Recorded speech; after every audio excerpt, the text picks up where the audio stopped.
Ya estamos grabando con Mateus Calderón.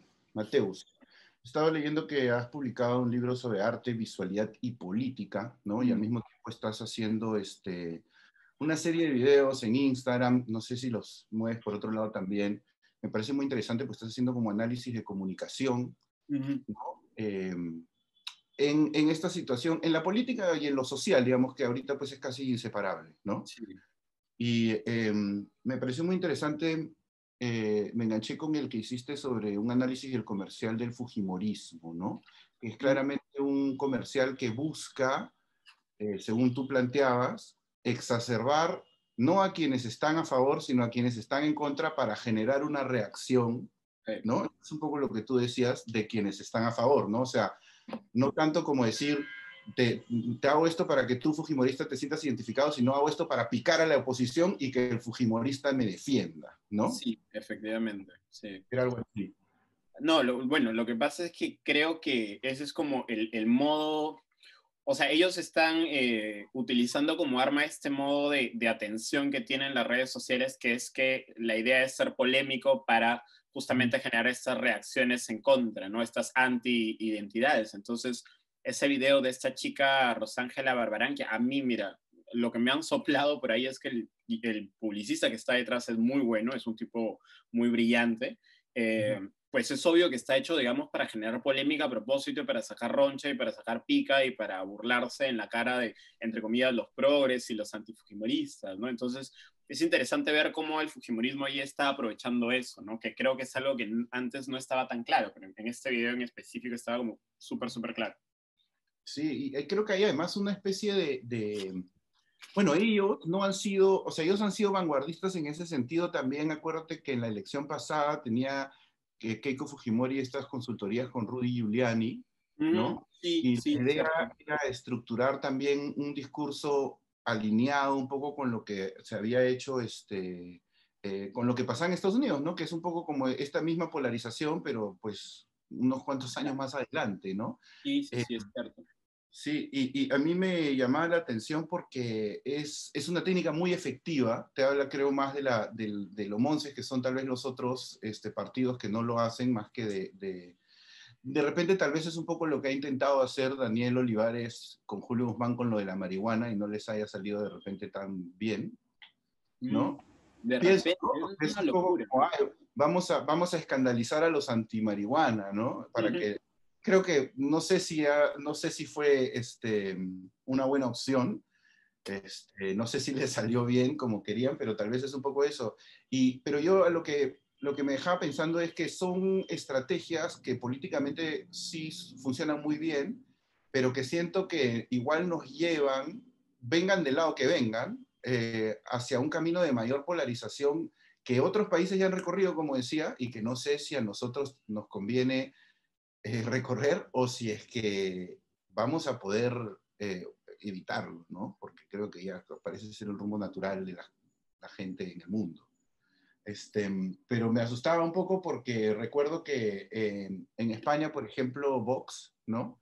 Hacía lo mismo, ¿no? Vox hacía estos comerciales también, Vox siendo un partido de... Ellos, no, bueno, a ver, podríamos definirlos casi como ultraderecha, ellos no lo aceptarían, pero ese es un poco el lugar que tienen en el imaginario, ¿no? Sí, Y totalmente. Derecha radical, ¿no? Quizás si derecha no radical, queremos utilizar ultraderecha. sí, y pienso, si nosotros que estamos ya tan divididos y ya esa división nos paraliza tanto, ¿no? Como país, si es que ir hacia ese lado, pues no sea aún peor, ¿no? ¿Tú cómo ves hacia el rumbo que caminamos en las comunicaciones por ahí? Yo creo que, o sea, lo que necesitamos es en general una suerte de detox, ¿no? De desintoxicación de las plataformas en general, ¿no? De Facebook, Twitter. Ahora, lamentablemente es digamos, estamos en un punto, creo yo, ya de no retorno respecto de eso. Pero lo que sí creo que hay evidencia es que estos procesos de polarización o de antagonismo que en realidad son bastante naturales en cualquier sociedad hasta cierto punto, porque siempre hay estos antagonismos como constituyentes de las sociedades, se exacerban con la dinámica de las plataformas, ¿no? O sea, Ujú. Twitter, lo hemos visto, Facebook lo hemos visto, Instagram, por ejemplo, no lo he visto tanto, pero quizás está ahí, ¿no? Entonces, sí, yo creo que hasta cierto punto es inevitable porque es como el ADN de las plataformas en las que nos movemos y las que consumimos y las que en realidad forman nuestra propia socialidad, ¿no? Es decir, hay que dejar de ver estas plataformas simplemente como virtualidad o como lo que ocurre en el mundo virtual de la Internet y hay que empezar a pensarlas como efectivamente estos artefactos que producen realidad social, ¿no? Que producen realidad política. Ahora, obviamente no para todo el mundo, porque siempre puede haber un contraargumento que diga, ya, pero no toda la gente en el Perú utiliza Internet, sin duda, ¿no?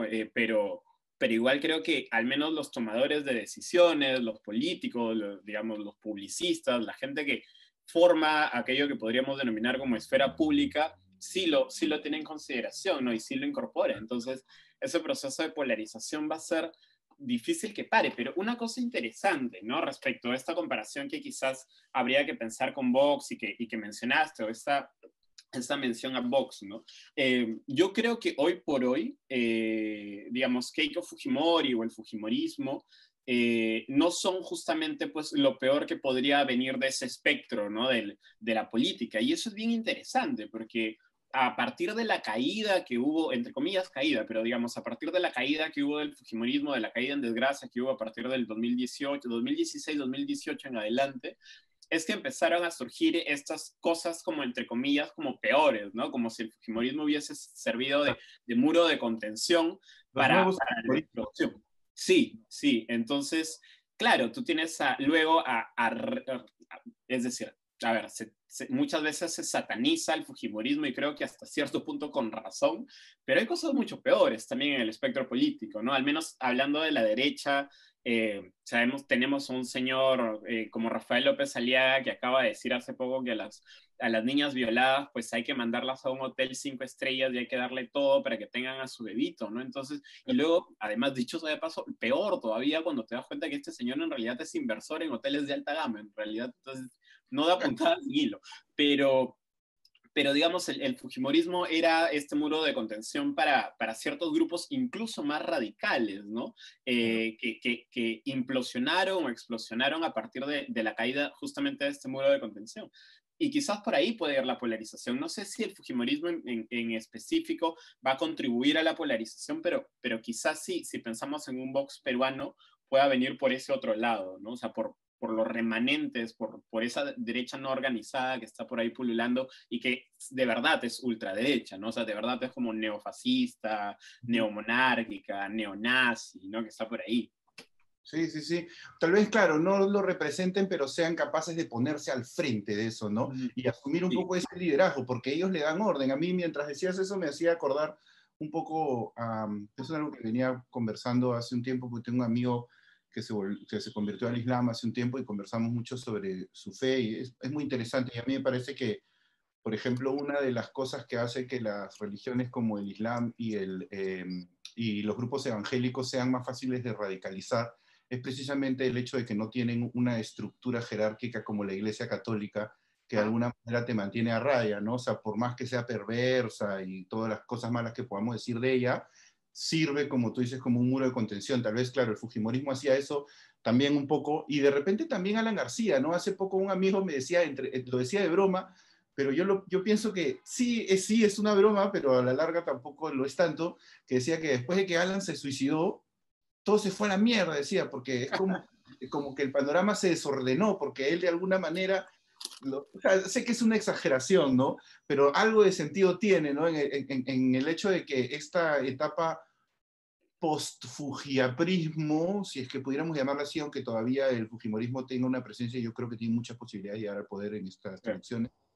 Eh, sí, pues se parece más al caos, ¿no? Que solo a la corrupción que tal vez representaba antes. Ahora, por otro lado, yo la otra vez miraba con pena la lista de los posibles, o sea, de los candidatos a la presidencia, los primeros, y que creo que siempre se mira con pena aquí en el Perú, y al mismo tiempo pensé, bueno, mira, yo en la elección anterior voté por PPK, que no es un voto del que me enorgullezco, pero yo tenía como aspiraciones pequeñas, y yo decía, yo sé que esto no va a ser gran cosa, pero creo que le puede quitar al fujimorismo el monopolio del discurso de derecha. Claro. Entonces, la exclusividad, ¿no? Entonces podemos tener una nueva derecha. Y de repente el próximo año yo veía a Verónica y a Julio Guzmán, o sea, la próxima elección, podemos tener gente que no te guste o que sí te guste, pero que te puedas discutir sus planes y ya no necesariamente quién es más criminal que el otro, ¿no? Sí. Y de esos cuatro que tenemos hoy día, que son Forsyth, Keiko, Verónica Mendoza y Julio Guzmán, bueno, por lo menos tres no sabemos aún si son criminales, Claro, ¿no? O sí. sea, es un cambio, es una mejora, ¿no? Dentro de nuestra precariedad. Entonces, claro, igual es una cosa medio vacía, ¿no? Porque lo de Forsyth es una cosa medio vacía que poco a poco va a ir tomando más forma de lo que se gusta llamar despectivamente caviar, creo yo. Uh-huh. Se le van a atribuir probablemente a él todos los defectos que se le atribuyen a los morados hoy en día. Sí, justo hoy día una amiga, disculpe que te interrumpa, pero justo hoy día una Vale. amiga me decía que, bueno, o sea, ¿qué hacemos si efectivamente queda Forsyth y Keiko? O sea, ¿qué hacemos? Bueno, Y ya no- yo le decía, me mato, o sea, me corto un brazo y me lo como y me atoro con el brazo, no, no me puedo, ¿no? Hago la de la pituquería cuando ganó Humala y digo, me voy a este país, ¿no? me voy a Miami, me voy a ir a Miami. Me voy a Sí, sí. Ahora, ver. siempre es bueno también recordar para el otro lado que no van solos, ¿no? O sea, Claro. siempre cuando pensamos que son buenos y nos olvidamos de que traen a gente que no es buena, también pasa a veces un poco lo mismo, ¿no? O sea, mira, tal vez Forsyth, esto que, mira, suena horrible, yo no quiero sonar como si estuviese defendiendo esto, ¿no? Pero digamos, dada la realidad que nos toca vivir, siempre hay que ajustar mucho nuestras expectativas cuando elegimos en el Perú. Uh-huh. Y además, al mismo tiempo, siento que de repente el hecho de que el tipo sea un títere y que sea casi una figura, un símbolo ahí, Uh-huh. sirva para que si es que va bien rodeado se pueda hacer algo, ¿no? Me asusta porque no le veo fuerza y ya hemos visto, o sea, y si Guzmán es débil, pues imagínate Forsyth, ¿no? Y si PPK era débil, y ya la debilidad de PPK, pues mira todo lo que nos trajo, ¿no? Este, Por ejemplo, eso es una cosa bien interesante de comentar, ¿no? O sea, en el equipo de Forsyth hay gente que yo respeto y gente que, digamos, por el periodismo es su amiga y hay otra gente que es mi amiga por otros espacios. Eh, yo lo que creo, y obviamente esto es pura especulación, es que el pensamiento es un poco así, ¿no? O sea, el pensamiento es, bueno, vamos a mandar a este brother que tiene mucha pegada, pero que solo se podría desbarrancar. Entonces vamos mejor a acompañarlo a que esté solo y lleve a cualquiera, ¿no? Ahora, también puede ser que el pensamiento sea un poco más maquiavélico y decir, al contrario, nosotros vamos a impulsar esta candidatura para nosotros mover los hilos de atrás, ¿no? O sea, cualquiera de esas posibilidades está ahí. Pero al mismo tiempo pienso que lo que hemos visto en la campaña es que Forsyth es un poco un caballo desbocado. O sea, el compadre se lanza a decir, vamos a poner ¿cómo se dice? Esos jurados ciudadanos, ¿no? Para que con las fuercen películas, al juez, ¿no? Como en las películas. Entonces, en realidad, a mí me da un poco de miedo, o sea, no un poco bastante miedo en realidad, ¿no? Porque, claro, tú tienes a esta persona que se puede básicamente lanzar a decir cualquier cosa que durante los pocos meses que va de campaña, pero finalmente algunos meses ya, yo no lo he escuchado decir una sola cosa relevante. O sea, nada. ni una, ni una. O sea, de verdad está en plan como cuando los futbolistas dicen al final del partido, pues bueno, sí, ¿no? Lo dimos todo, el 110%, ¿no? Y a veces las cosas no se dan. Siquiera, ni siquiera es uno de esos futbolistas que pertenecen al pequeño porcentaje de futbolistas que tienen algo que decir y saben cómo decirlo, que sí Claro, existen, ¿no? Yo no estoy diciendo, claro, Juan no, Chico Míguez, ¿no? O sea, exacto, ¿no? O sea, tampoco es que uno diga, no, mira, esas lumbreras que hay en el fútbol, pero ni siquiera está ahí, ¿no? Entonces sí, a mí también me parece, eh, terrorífico. Se repetirá tal vez pues la famosa frase de Levitsky en 2011, ¿no? Que decía, de Humala tenemos dudas, pero de Fujimori tenemos pruebas, ¿no? sí, Y, no, imagínate, chicos. O sea, de Forsyth, la verdad es que yo no. O sea, me parece una cosa ya. No sé si hay un video en el que lo invitan a.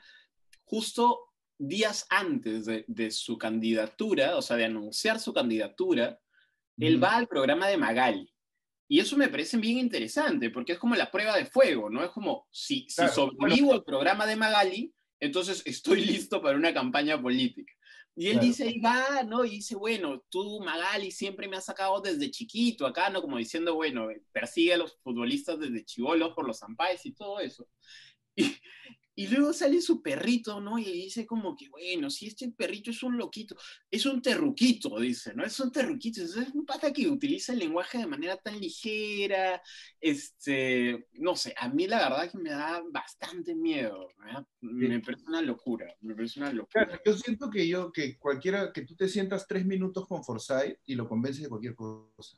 O sea, Sí, yo siento que es como que si alguien a su alrededor dice, ya hoy día quiero pasar la medida más progre o más facha, la que fuera, yo estoy seguro que tú lo sientas 5 minutos, lo convences, lo subes al carro.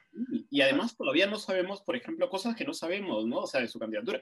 La influencia que tiene su papá en él, ¿no? O sea, su papá ahorita es embajador en Japón, ha sido congresista, le ha Ujú. escrito a Rosa María Palacios diciéndole, oye, por favor rectifica esta información sobre mi hijito, ¿no? Sí. ¿En qué estamos, no? Es como decirle, brother, ¿qué fue papi? Bueno, ¿Qué fue, no? ¿Qué fue papi? Mateus, estamos en el Perú, pues.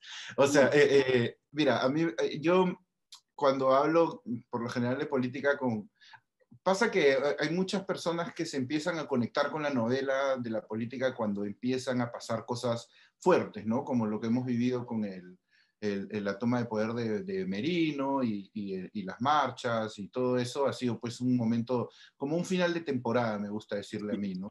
En nuestra serie que yo le llamo House of Esteras. Y es como el fin de temporada, entonces todo el mundo se prende, ¿no? Se ponen a mirar y es como, bueno, ¿y ahora qué, no? ¿Cuál es la siguiente lucha o qué onda? Y siempre es jodido porque cuando ya uno tiene algunos años mirando el panorama, tienes que decirle a la gente, mira, de arranque tienes que saber que la política peruana solo te va a partir el corazón, o sea, tú no vas a poder proyectar nunca tus ideales aquí, o sea, sí. si bien la política en general implica siempre conformarse y sacrificio de ciertos ideales, ¿no? El Perú es mucho más profundo, ¿no? Eso es mucho más profundo, ¿no? O sea, no es como que, ay, a ver a quién elegimos para estar bien. Entonces, sí, pues, partimos ya de arranque con una visión pesimista, sabiendo que lo que nos va a tocar no es lo mejor.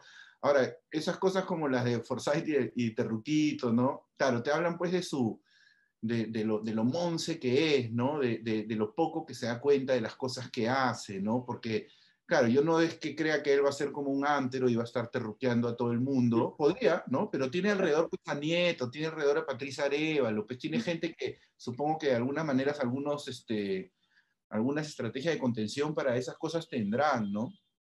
Pero sí, igual quedamos absolutamente a la incertidumbre, ¿no? ¿Y tú qué tanto crees que pesa esta imagen o sea, en el hecho de presentar esta figura vacía, esta imagen de un Ken, ¿no? O sea, un tipo blanco, rubio, que representa como, eso, diría un sentimiento aspiracional que existe, que siento que ya es mucho menor que el que había antes en el Perú, la gente se siente mucho más orgullosa de su identidad, pero todavía está ahí, ¿no? O sea, em, Sí. ¿tú cómo ves eso de la figura de él como el blanco, ¿no? Yo no sé, o sea, si hay un deseo efectivo aspiracional, ¿no? Pero sí creo que, digamos, Forsyth, como antes fue la figura de Reyardo cuando se postula a la alcaldía de Lima, son figuras esencialmente que vienen de la tele, ¿no? Es decir, Reyardo había sido congresista, pero la gente lo conocía por Alto al Crimen, ¿no? Y a Forsyth pasa un poco lo mismo, ¿no? Es decir, es un futbolista que en el Perú, pues, o sea, lo que significa ser futbolista conlleva un montón de cosas, ¿no? Y además, como tú dices, efectivamente, en ambos casos, además, ¿no? En ambos casos es como esta figura guapa, ¿no? Este hombre blanco, ¿no? En el caso, además de Forsyth, con apellido extranjero, nombre extranjero, que su papá es alguien, ¿no? Porque tú dices, su papá es diplomático, su papá es político, es un hombre que sabe, etcétera, etcétera. Claro. Creo que por ese lado yo no sé si encandiló, digamos, entre comillas, encandiló a las masas, pero sí creo que enganchó bien con la prensa. Y a partir de la prensa es que, al menos esa es mi interpretación del asunto, ¿no? Que es que ha enganchado con un público mayor, ¿no? O sea, Forsyth, la exposición en prensa que ha tenido y esta narrativa efectivamente del white savior, ¿no? Hasta cierto punto, ¿no? Llego, me sacrifico por la victoria, ¿no? Porque si bien yo soy blanco, he crecido acá, ¿no? Que es un distrito grone, y entonces yo vengo para combatir las mafias, ¿no? Entonces me estoy hasta cierto punto sacrificando. Mira tantas cosas que podría hacer, pero estoy aquí poniendo el pecho. Y claro, combato las mafias, ¿no? Me dan mucha exposición, pero en la mitad del proceso me quito para anunciar mi candidatura a la presidencia, dejando varias cosas, pues, no terminadas, ¿no? Entonces, yo creo que con Forsyth ha pasado lo mismo que con Rayardo, ¿no? O sea, es que ha enganchado con cierto sector de la prensa, que ese sector sí, no sé si tanto por aspiracionalidad, creo que es por un tema más que nada, si lo quieres ver así, incluso hasta de solidaridad de clase, ¿no? O sea, que los grandes medios necesitan tener estas figuras que reafirmen su propia seguridad, ¿no? Es una figura blanca, una figura rubia, una figura les permita hablar sus propios códigos, ¿no? Y ponerlo donde quieran. Eso es lo que yo creo. Sí, pues, ¿no? Y también existe un pequeño desplazamiento del fenómeno de combate, ¿no? Porque Forsyth nunca ha sido un futbolista relevante tampoco. O sea, Forsyth en realidad es más relevante como exfutbolista y excombate que se hace alcalde, porque él nunca ha tapado en la selección, estamos hablando de Perú, o sea, no es como que, a ver, si tú en el Perú eres un futbolista y no llegas a la selección, pues no eres un gran futbolista, ¿no? O sea, él tuvo alguno que otro partido y creo que ni siquiera fue titular, o sea, ni siquiera es que destaque. No estamos hablando de Pablo Guerrero, ¿no?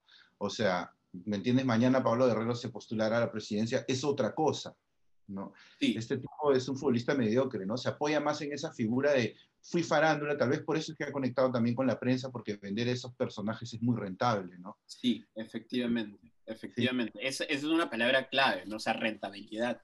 Y eso también en general, imagino que ya lo conversaremos en otro momento o más tarde, pero, o sea, el modelo o el modo económico de los medios es finalmente el que termina, como te decía antes, como produciendo esta realidad social, esta realidad política, ¿no? O sea, si tú tienes medios que solamente se concentran en, en rentabilidad y en quién le va a dar más rating, obviamente lo que vas a tener es que las figuras que ya son populares se van a volver más populares todavía, ¿no? O sea, es como una suerte de loop ahí donde simplemente engrandeces a las figuras que por X razón, ya sean correctas o incorrectas, tienen ya popularidad, ¿no? O sea, Claro.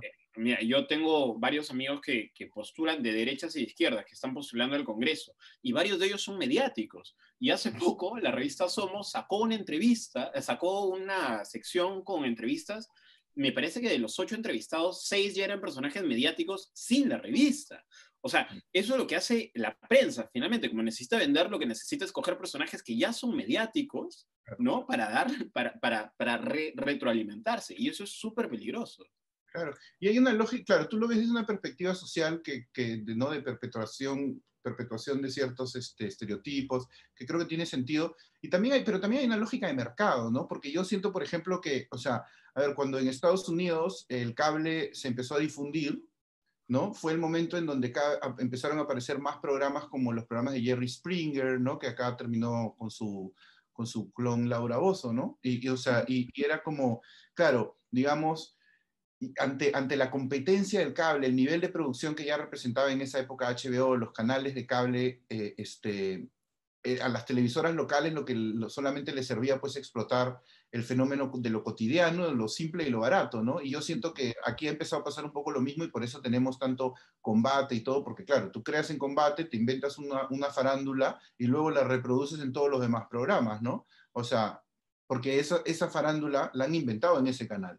No han tenido que ir a buscarla, ¿no? Si ellos han agarrado un conjunto de personas atractivas, las han inventado y luego se han empezado a ponértelos en el noticiero de la mañana, en el noticiero de la tarde. O sea, si tú, yo cuando Esto es Guerra empezó a emitirse, yo no vivía en Lima, pero yo leía siempre los periódicos del Perú y nunca leía esas noticias, pero veía los titulares. Y como Esto es Guerra era del 4 y también entonces se le hacía mucha promoción en el comercio, Uh -huh.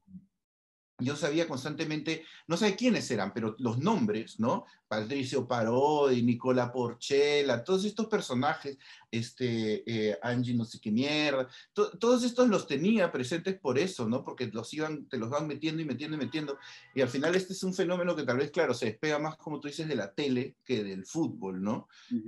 Y Forsyth ha sido, pues, un tonto útil ahí.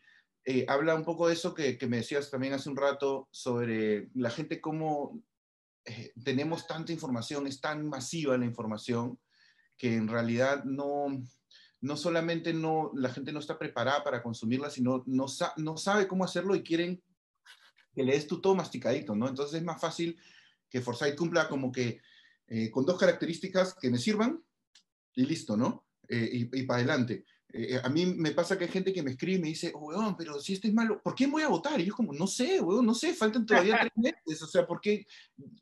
¿Cómo vas a saber hoy, no? O sea, a menos Claro, que pues, es un militante de algo y ya lo tuvieras claro, pero, claro. o sea, tampoco estoy diciendo que decidas en la cola, ¿no? Pero por lo menos, o sea, hay que llevar este proceso de informarse, ¿no? Y claro, y hoy en día, como conversábamos hace un rato, no solamente tenemos a la gente que se informa mal, sino a gente que normalmente no se informaba y que la pandemia las ha obligado a ponerse en contacto con cosas, ¿no? Gente que de ahí tienes afirmaciones como las que dicen que la vacuna no funciona porque se ha desarrollado muy rápido. Y es como, pero tú a cuántos procesos de desarrollo de vacuna les has hecho seguimiento en tu vida, Claro. ¿no? O sea, sabrías que la vacuna de la gripe común sale cada año, por ejemplo, ¿no?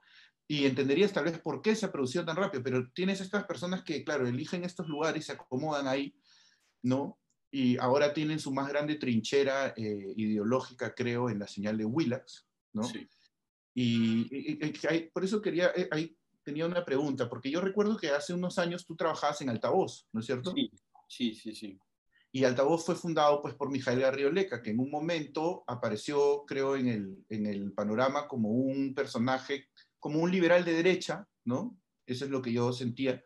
Y que tal vez uno podría no estar de acuerdo con sus posturas o algunas de sus formas o lo que fuera, ¿no? Que creo que son cosas irrelevantes en ese sentido, pero a mí me daba la impresión por lo menos de tener como una transparencia en cuanto a sus ideales. Y luego de este como ocaso que le ha tocado vivir, mediático tal vez, por llamarlo de Ujú. alguna forma, sí, por ejemplo, lo veo con mucho gusto sentándose en la tribuna de un canal que abiertamente desinforma, ¿no? O sea, porque una cosa es que tú tengas otra posición, o sea, por ejemplo, cuando Vizcarra cerró el Congreso, él se oponía abiertamente, yo no estaba de acuerdo, yo sentía que se le veía un poquito el fustán aprista, pero en todo Mm. caso, ya pues ok, ¿no? Es lo que es, Bueno, ¿no? Pero ahora ya pareciera, y no quiero personalizarlo, ¿no? Sino hablando de que hay esta tribuna que abiertamente pareciera querer cambiarnos la forma en la que consumimos la información, ¿no? O sea, en donde la realidad ya no es tan importante. Tú hiciste un video un poco sobre eso también, ¿no? Sobre Beto Ortiz, me parece que es ahorita la cabeza de eso, y sobre uno con Hernando de Soto, me parece interesante también conversar.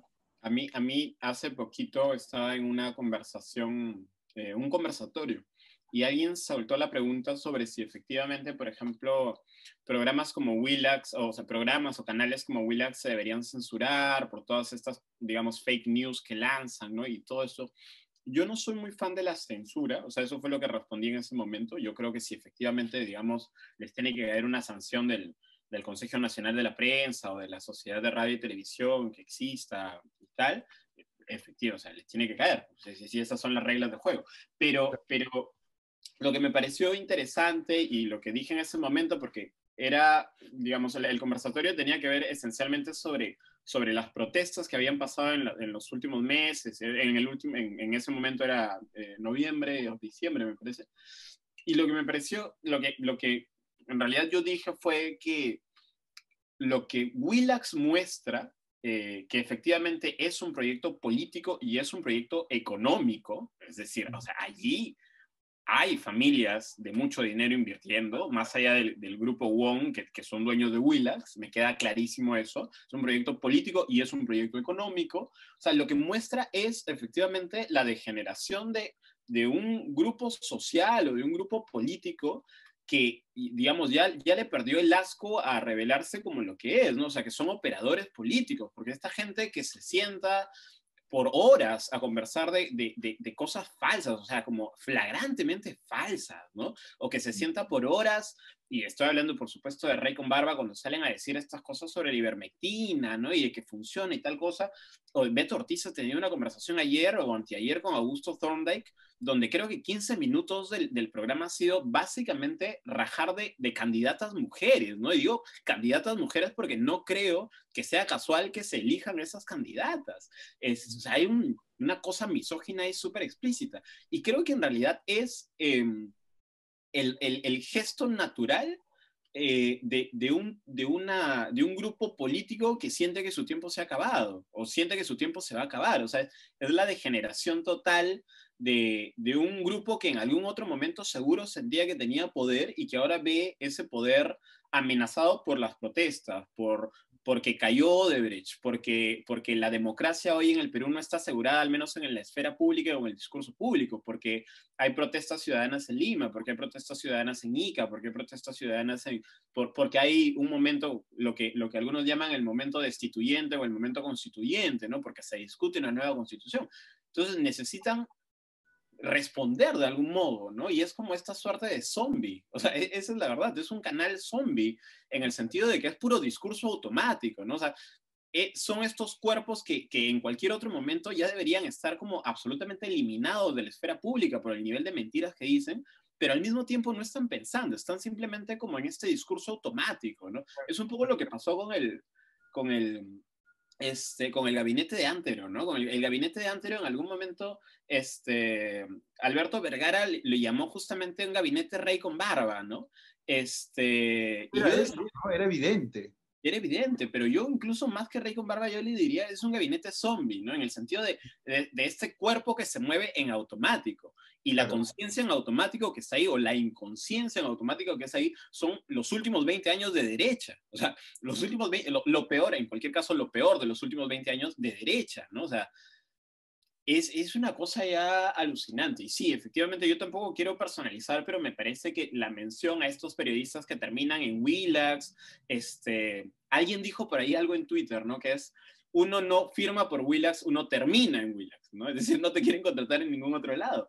No sé Claro. si sea cierto, pero sí da la impresión de que no hay otro lugar, ¿no? O sea, hay como, ya es la suerte de despojo, ¿no? Es el Fox News, ¿no? Es el Fox News de Perú, que es un negociazo, ¿no? Es un negociazo y esa gente lo sabe porque van a exprimir el 100% de la audiencia conservadora y además la empoderan, ¿no? Porque una cosa que se genera y que ahí con lo de Antero que tú señalas se evidenció mucho, que a mí me impresionó, fue la falsa sensación de polarización que ellos tienen, ¿no? A ver, no quiero tampoco plantear el tema entre ellos y nosotros, ¿ya? Porque quisiera precisamente de ahí salir un poco, entrar a eso, ¿no? Pero o sea, es bien loco cómo, por ejemplo, se habla de que el país... me hace acordar a cuando PPK eh, indultó a Fujimori en pos de la reconciliación, ¿te acuerdas? O sea Claro. que yo voy a reconciliar al país indultando a Fujimori, porque lo que tenemos acá es una división, ¿no? Es como cuando Aldo Mariátegui dice que la elección de Humala o lo que a él le llama el electorado, ¿no? Cuando no le gusta cómo elige, es como se llama por los odios irracionales que tenemos y los antis, ¿no? No lo conciben como una especie de vocación política, ¿no? Yo trato, por ejemplo, de nunca estar pegado a ninguna, no me gusta identificarme como de ningún grupo político, pero con antifujimoristas sí me identifico. Es una de las pocas convicciones que puedo tener claras, ¿no? Porque no me va a decepcionar, o sea, digamos, y a la izquierda te puede decepcionar, a la derecha no. El antifujimorismo es el antifujimorismo, ¿no? O sea, no hay mucho más que eso, ¿no? Entonces, sí, es interesante cómo, tipo, en ese momento se evidenció que no había una lectura de la realidad, ¿no? O sea, a mí me pasó que, por ejemplo, unos días después me llamó mi papá a decirme, ya habían salido Vizcarra, no ya habían tumbado a Merino, a decirme, oye, pero mira, por ejemplo, Vizcarra hizo esto y lo otro, y yo le digo, pero yo no entiendo por qué me hablas de Vizcarra, Vizcarra ya no está en el poder. Claro. Y yo nunca he sido su fan, ¿me entiendes? Tu pelea es con Vizcarra en tu cabeza, ¿no? O sea, porque en Willax pues sobredimensionan a Vizcarra, le van a dar un carácter histórico que nunca debió tener, porque lo están poniendo como si fuese pues esta encarnación, ¿no? O sea, ya hablar de vizcarrismo como si hubiese un pensamiento detrás, o sea, eso, ¿no? Y no sé, pero claro, se ponen en este plan de que el país está dividido, y no está dividido, o sea, es 90-10, pero ese 10 tiene pues ese poder y está todos ahí arrinconados, ¿no? Ya hablaban de que, y bueno, y su ídolo pues ahora tiene distintas cabezas, ¿no? Porque PPK antes era y ahora se ha dividido en todas sus versiones, ¿no? Que es la Ultra, que es López Aliaga, la reencarnación de PPK, que es Fernando Sillonis para mí, y el otro que es un poquito más social, ¿no? El PPK social, que es Hernando de Soto, ¿no? Claro. Pero estos son todos PPKs al final, o sea, son todas la misma huevada, ¿no? O sea, Todos son pelados, además. Claro, Cuidado, sí, te caiga a ti también. sí, sí, sí. Pero yo no me voy a lanzar. Es- si un día tomo el poder será por la fuerza. Claro, me parece Y, muy y bien. pero, pero claro, tienes a todos estos ahí arrinconados y empoderados. Se hacía la broma incluso el otro día de que le iban a dar un programa a Jaime Sillonis, ¿no? Y yo se lo mandé, se lo mandé a un chat familiar y me respondieron como, ¿de verdad? ¿No? Porque en verdad hasta podría pasar. Ayer vi una que era con Augusto Thorndike y no le presté mucha atención, pero ahora me cuentas que ha estado con Beto Ortiz, entonces de hecho va a tener un programa, supongo, en Sí, va a Willax. tener un programa. Sí. Y eso sí me sorprende, ¿ah? Porque yo no sabía que él estaba tan radicalizado, ¿no? Ya supongo que ahí ya pues bueno, nunca fue decente en Cuarto Poder tampoco, honestamente para mí me parecía que le quedaba súper grande, ¿no? A pesar de que el Yo programa... creo que hay que diferenciar entre gente que efectivamente está radicalizada y gente que es cínica, simplemente, ¿no? O sea, hay que diferenciar entre el fanático y el cínico. Y claro, en Willax hay de ambos. Ahora, vaya uno a diferenciar, ¿no? A mí me parece, por ejemplo, que Beto Ortiz es un cínico, ¿no? A mí me parece que Rey con Barba son fanáticos, ¿no? Pero ahí, digamos, entre esos dos polos hay un montón de gente que está ahí. Y es interesante, ¿no? Porque claro, o sea, conversando, por ejemplo, sobre Fernando Sillones y Jaime Sillones, que Fernando Sillones salió a decir, no es mi familia, no lo conozco, al mismo tiempo casi, casi diciendo, bueno, esa chica tampoco la conozco, no me metan en sus chongos, ¿no? Claro. Una indolencia y una empatía del carajo tenía el señor. Pero conversaba con un amigo, ¿no? Es decir, o sea, ¿quién es más loco, no? El loco que sabe que está loco, ¿no? O sea, como Jaime Sillón, entre comillas, loco, ¿no? Pero ¿quién es más loco? ¿El loco que sabe que está loco o el cuerdo que piensa, o el loco que piensa que es cuerdo, ¿no? Entonces, tú escuchas a alguien como Fernando Sillonis, pues sacando estos videos diciendo lo que falta en el Perú es un cambio de actitud para que las casas terminen de construirse, ¿no? Y luego tienes a alguien como Jaime Sillonis que sale diciendo, bueno, yo ya lo tuve todo, solamente me falta ser presidente, ¿no? Entonces, ¿hasta qué punto, digamos, esa locura? O sea, claro, uno es el loco que sabe que está loco, ¿no? Y el Claro, otro es el loco que piensa que está cuerdo, ¿no? claro, claro. Pero son parte del mismo paquete, finalmente. En el paquete, digamos, en términos muy generales de las mismas ideas, las mismas dinámicas, los mismos despojos, ¿no? Sí, sí. Me has hecho recordar una cosa que hace un par de días en una conversación no tan agradable con una señora amiga de mi familia, lo que fuera, que entró a hablar de Fujimori, la clásica de ninguno de ustedes estaría acá si no fuera por Fujimori y eso. Claro.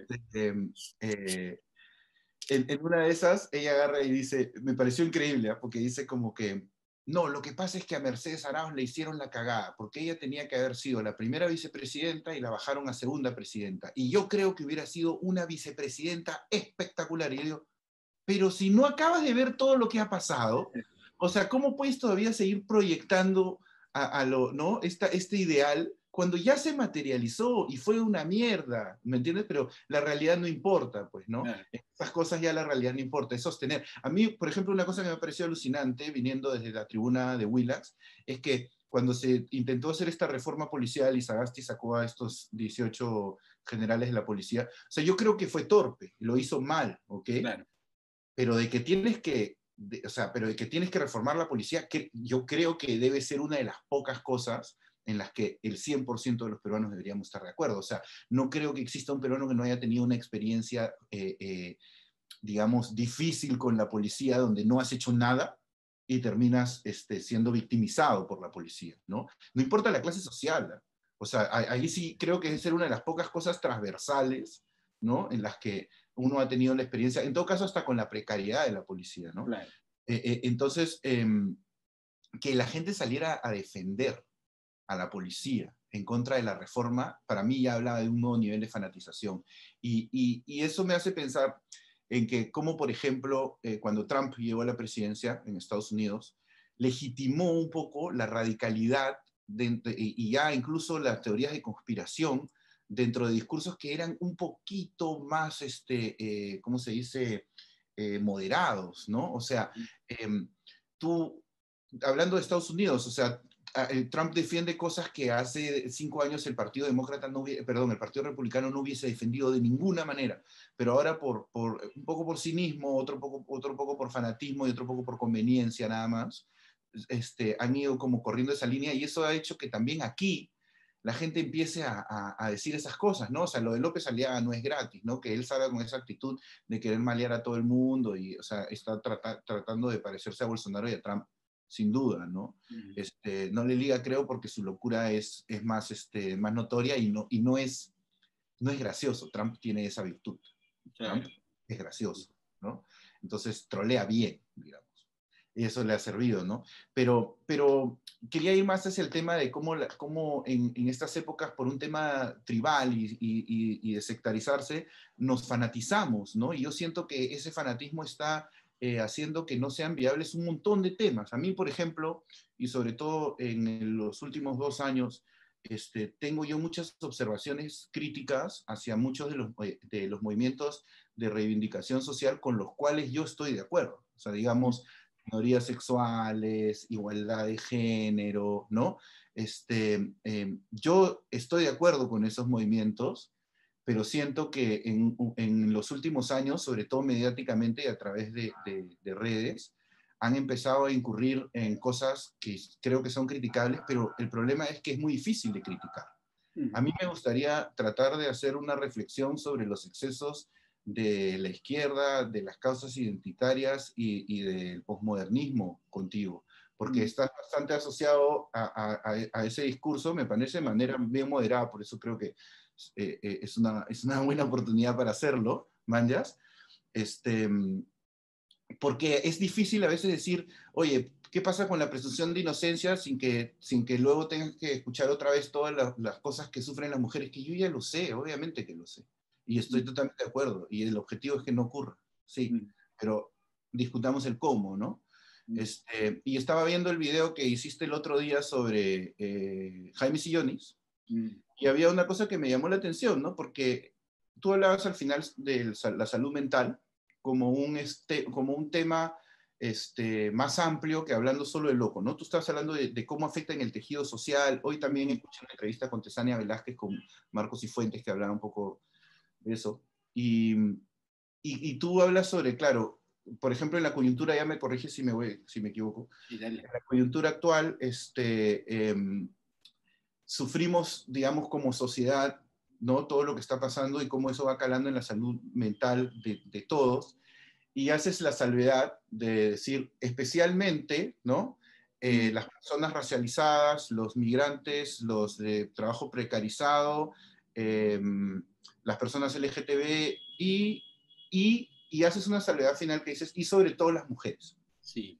Y a mí eso me saltó un poco porque, como te digo, sin desconocer absolutamente, ¿no? Sentí, ya, y esto suena horrible viniendo de un hombre blanco como yo, ya, pero sentí que era un poco como que la locura es para todos, menos como para el hombre blanco privilegiado, ¿no? Yo sé que eso no es a lo que te refieres, ¿ya? Pero siento que de alguna manera el discurso a veces se percibe así, sobre todo a oídos de gente muy fanática. Creo que es algo que está pasando en la comunicación hoy en día un montón, porque tú dices eso y estamos viendo, y parece y un poco Tesania, por ejemplo, decía, y que es una cosa que tú repetías también, o que decías también, ¿no? Muchas veces las personas con problemas mentales no son los agresores, sino las víctimas, ¿no? Que eso es muy cierto, en muchos casos. Pero este es un caso donde tenemos a una persona blanca, privilegiada, con evidentes problemas mentales, porque en todo, o sea, en los niveles de psicopatía pues están o sea, bueno, en este caso no sé si es en eso, pero digamos, están en todo, ¿no? O sea, si hay un tipo que por necesidad roba, tal vez la necesidad y la pobreza sea el factor más determinante, pero si se mete 3 tiros de coca y se vuelve sicario y va y mata a una cantidad de gente, claro, hay un contexto de precariedad, pero también hay psicopatía, ¿no? Entonces yo sentía que, claro, acá estamos hablando de un caso de un hombre blanco privilegiado, con claros problemas mentales, ¿no? Que no tienen un tema de clase, pero pareciera como minimizarse un poco en pos de una problemática un poco más extensa de grupos que se perciben como menos privilegiados. Claro. Creo que en la salud mental, ¿no? Perdón que ya justo lo cierro. En la Mm, salud mental es una de las pocas cosas en las que los hombres sí creo que están en peor situación. O sea, es una de las desigualdades que afectan peor a los hombres, ¿no? En el mm, sentido del alcoholismo, la indigencia, la violencia, ¿no? Hay estudios que dicen que, por ejemplo, en el XY, ¿no? El cromosoma, ya para no hablar de género, mm. este, el XY tiene más tendencia a la psicopatía, más tendencia a la esquizofrenia, el XX no, las mujeres, digamos, o sea, los hombres, psicopatía y esquizofrenia, y las mujeres más a la depresión, Mm, ¿no? O sea, no estoy tratando de ponerlo en una balanza, sino que hay una gran variedad de desigualdades que afectan distinto a los dos géneros, ¿no? mm, Entonces, me llamaba un poco la atención porque siento que existe un discurso hoy en día que en pos de la reivindicación positiva, ¿no? Y de la mm, discriminación positiva de algunos grupos, cosa que es una causa que yo comparto, tal vez esté cometiendo muchos excesos. mm. Este, ¿Cómo lo ves tú? Yo sé que he hablado de varias cosas, pero creo que Sí, hay acá... varias cosas ahí, ¿no? Lo primero, mira, hace poquito justo revelaron de manera incorrecta, porque siempre está de manera incorrecta hacer eso, pero revelaron el examen psicológico que le habían hecho a Sillonis. No sé si lo viste circulando. Sí, Básicamente lo que decía era, puta, es un pata que realmente no tiene ningún problema psicológico, o sea, como si yo no soy psicólogo, yo no soy psiquiatra, como digo ahí, yo no creo que esté bien diagnosticar a alguien, yo no, lo veo, claro, uno ve ahí, puede decir que sí, pues tiene un brote psicopático, ¿no? Pero un brote psicótico, pero en realidad no lo sé. Lo que dice ahí el documento es que el gobierno está bien, básicamente, o sea, que simplemente lo más probable es que haya estado drogado, qué sé yo, ¿no? Porque sí creo que le encontraron sí, algunas coca, droguillas, coca y sí, anfetamina, decía. sí, coca y sí, efectivamente. Entonces, no sé, o sea, yo creo que a veces somos muy, ¿cómo se dice? Bold en español, ¿no? Como muy, Muy eh, atrevidos, muy sí, atrevidos. efectivamente, ¿no? Como para bold of you to assume, ¿no? Bold of you, Claro. de asumir que podría tener, o sea, y es un debate, mira, que yo lo tuve con un amigo, porque yo lo primero que hice cuando vi ese caso fue efectivamente soltar un tweet que decía una cosa así como el deterioro mental eh, se amarra con las cuestiones de clase y tal, ¿no? Y mi amigo me escribió y me dijo, y él dio una perspectiva muy, muy inteligente y que yo respeto mucho y tuvimos un debate bien, bien interesante, digamos, por DM de Twitter, ¿no? Pero lo que él me dijo es, me parece que eso es determinista, o sea, determinista y que tú estás asumiendo una postura hasta biologicista y no me parece porque él me dijo, ¿no? De manera muy clara, me lo dijo, eh, el racismo no es un problema de salud mental y lo que tiene este compadre no es nada, o sea, no está loco, sino que este compadre lo que pasa es que es un blanco empoderado, man. Es un blanco racista empoderado XXX. Ahora, yo le dije, sí, efectivamente yo no creo que haya causalidad, y lo digo también un poco en el video, pero sí creo que de manera como más general, y en eso, claro, se vincula a lo que tú mencionas, ¿no? Luego de que por qué quizás a los hombres les afecta de un modo bien fuerte y de un modo también en el que no se salva nadie, es decir, que es, es decir, que también les afecta a las clases altas, a los hombres blancos privilegiados, etc. etc. Que es que, claro, lo que está en ataque en realidad es la subjetividad, ¿no? Es la subjetividad en términos muy amplios, ¿no? Entonces, claro, la subjetividad está en ataque yo al menos lo creo así, ¿no? Por el modelo económico, por el modelo político, por las condiciones de vida en las que vivimos. Si lo quieres poner de un nombre así ya pues más directo, uno puede decir por el neoliberalismo, por el capitalismo, que es el único modelo probablemente, o no sé si el único modelo, pero para mí al menos es el único modelo en que, claro, efectivamente, incluso las clases altas tienen ataques a su subjetividad súper fuerte, ¿no?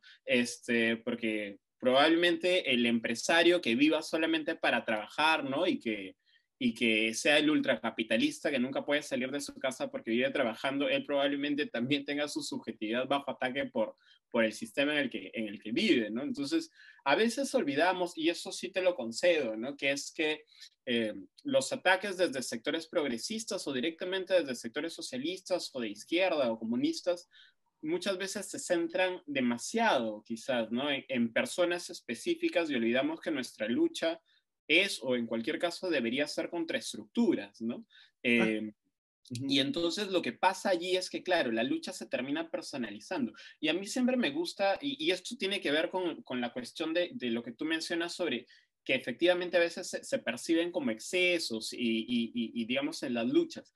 A mí me gusta mucho dar el ejemplo, así como en el caso de Sillones utilicé el ejemplo del Marqués y los Gavilanes de Ujú. Ribeiro. Me gusta mucho pensar, y esto no es una interpretación mía, es una interpretación de un profesor mío, que es Juan Carlos Ubiyú, que es un tipo muy brillante, muy agudo, que es un cuento de José María Arguedas, que se llama Guarma ¿no? Que es Amor de Niño, ¿no? Ujú. En Amor de Niño aparece el niño Ernesto, que es como una transfiguración de Arguedas cuando él era niño, y lo que hace el niño Ernesto es que él quiere integrarse a la comunidad de indios, pero él no puede porque es blanco y porque es de la clase, digamos, más dominante, ¿no? Pero él odia al patrón. Él odia al patrón, al gamonal, ¿no? Pero a quien más odia, y eso es bien interesante, no es a la clase dominante, sino al indio líder que no se rebela contra el gamonal. ¿Ya? Y eso me parece interesante, porque, digamos, allí lo que debería ser odio de clase, o lo que debería estar reivindicado como odio de clase, o como este odio, si lo quieres ver, a la estructura social de dominación, termina centrándose o termina derivándose en alguien que en teoría podría compartir la lucha, ¿no? Solamente que es visto como cobarde, solamente que es visto como impotente, ¿no? Claro.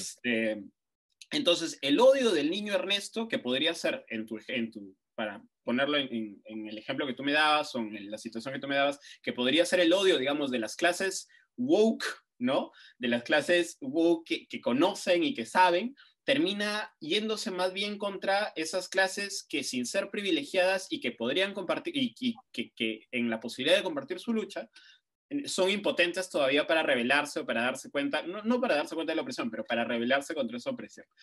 Y lo que termina pasando en el cuento, que es lo más interesante, y que creo que otra vez va mucho con lo que dices, y con lo que está pasando ahora, es que el niño Ernesto termina sintiéndose muy deprimido, ¿no? Otra vez, esta es una interpretación que hace Juan Carlos Ubiyús que a mí me parece muy, muy lúcida, muy, muy bacán, porque lo que te muestra es que si tú tienes algún tipo de indignación, rabia, rencor de clase o odio racial en el sentido, digamos, de la estructura, ¿no? De que odias el racismo. Eh, si tú no tienes una estructura donde insertarlo, es decir, si tú no tienes una comunidad en la cual procesar esa rabia, procesar esa indignación, si tú no tienes una forma de organizar esa indignación, la indignación o se termina simplemente centrando en ciertos personajes o incluso haciendo daño a ciertos personajes que podrían ser tus aliados en otro caso, o termina volviéndose contra ti y sintiéndote y haciéndote sentir muy, muy deprimido, ¿no? Y creo que esos dos problemas están hoy en la clase más despierta, ¿no? O sea, es decir, hay cierta imposibilidad a veces y eso no lo digo solamente como acusando a mis camaradas de, ellos tienen una mala militancia, lo digo porque a mí también me ha pasado, ¿no? Y te voy a contar en qué casos. Hay cierto odio que no logra organizarse y que termina efectivamente en excesos, ¿no? Pero son excesos que, como te decía, hieren muchas veces aquel que podría ser tu compañero o que terminan siendo heridas que uno mismo se inflige, ¿no? Yo en algún momento, por ejemplo, en mis redes sociales, hace años, ahora ya no lo hago mucho, pero hace años podía ser muy agresivo, peleándome contra ciertas personas o tratando de ridiculizarlas.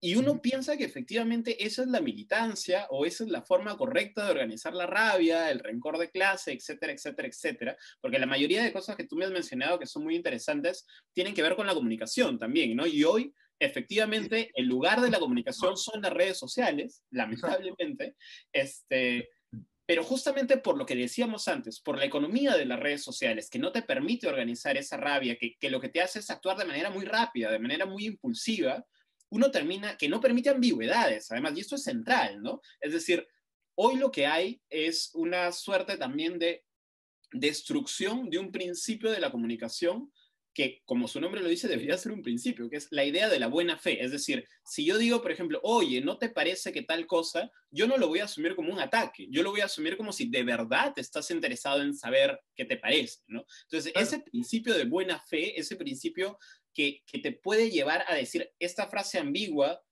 realmente no es un ataque, sino que de verdad es una duda legítima, es una frase ambigua simplemente, y vamos a tratar de resolverla y de ponernos de acuerdo entre los dos.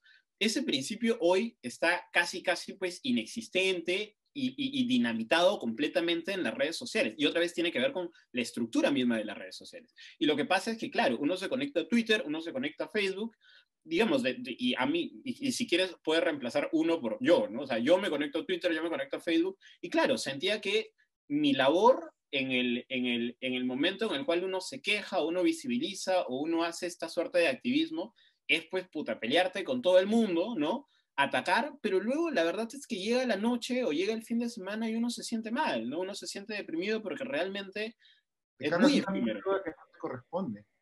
De repente, ¿no? Es una cosa muy efímera que realmente lo que hace es, perdón, lo que no hace es formar esas redes de solidaridad y camaradería donde incluso los ataques y las ambigüedades y las críticas y las preguntas legítimas podrían ser respondidas de la mejor manera, ¿no? Claro, claro. Entonces, yo, yo como siempre digo, ¿no? Yo en público nunca voy a criticar de manera visceral a un camarada o un compañero de activismo, de lucha. Prefiero en cualquier caso hablarlo cara a cara o llamarlo o escribirle un inbox porque me parece no solamente porque, digamos, somos muy pocos, entre comillas, los que tenemos ciertas ideas del lado correcto, sino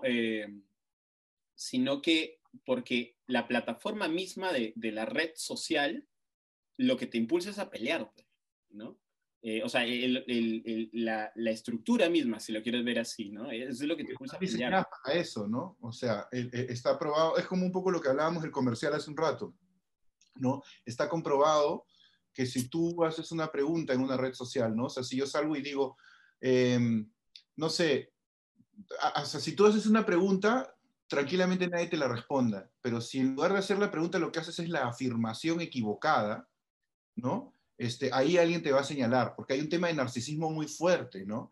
Que es algo que, por ejemplo, si tú y yo nos encontramos, ¿no? Ahora, bueno, ya de manera digital, pero si nos encontráramos en la calle y nos sentamos a conversar, claro, yo puedo estar muy equivocado, ¿no?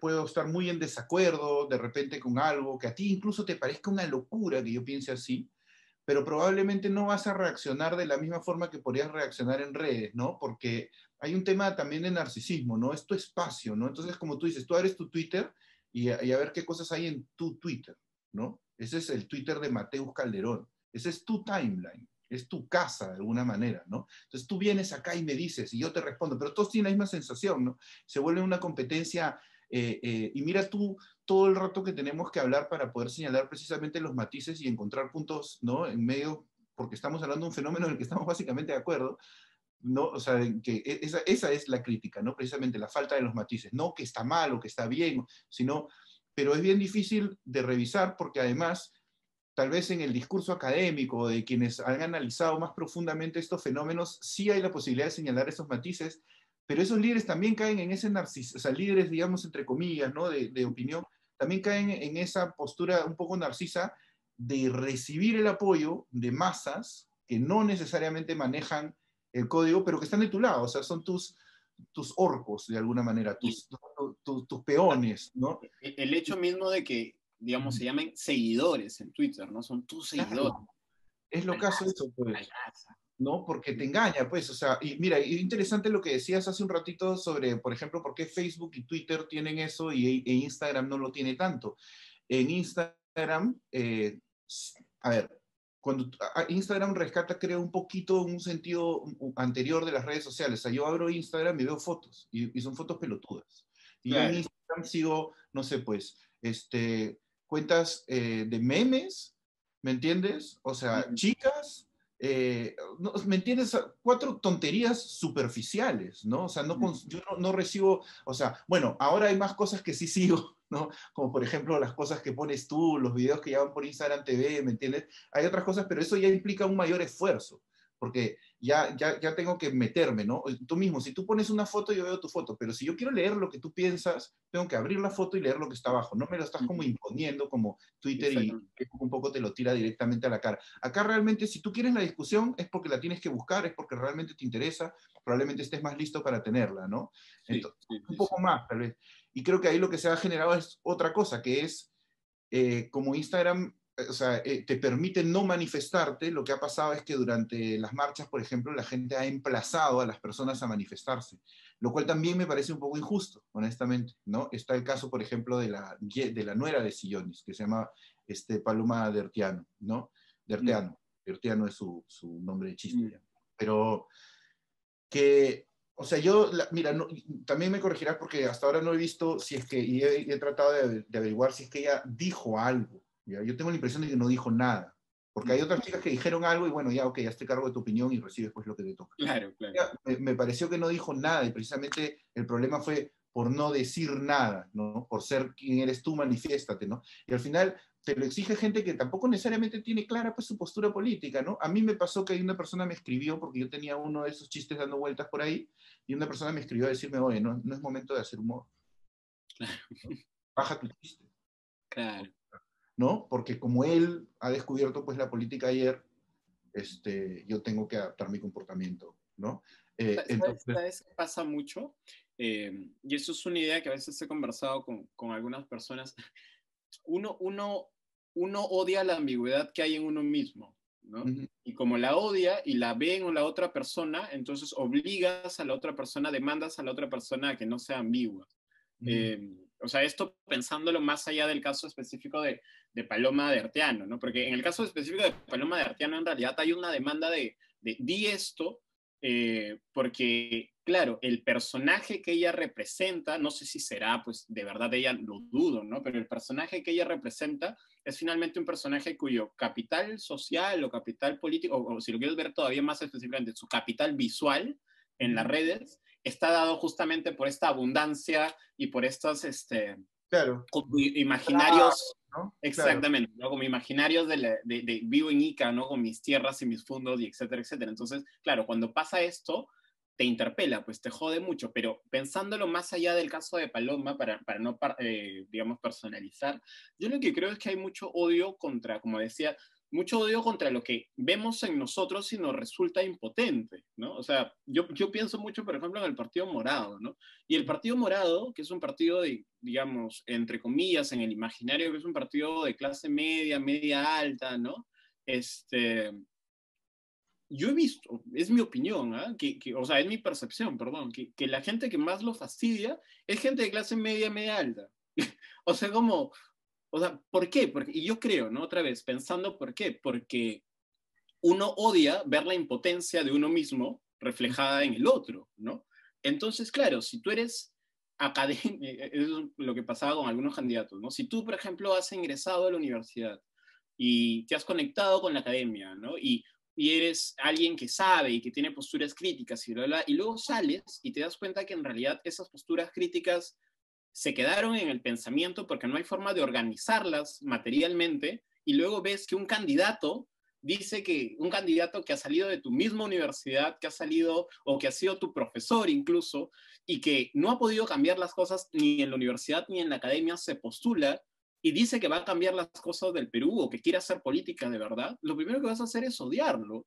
porque lo que ves es reflejada tu propia impotencia para no cambiar las cosas, para no haber podido cambiar las cosas. Claro. Y otra vez, o sea, ese es como el ejemplo que te daba del cuento de Arguedas, ¿no? O sea, eso deriva en realidad en una depresión tremenda, en el sentido de un fatalismo, en el sentido de no poder establecer o de recomponer el tejido social.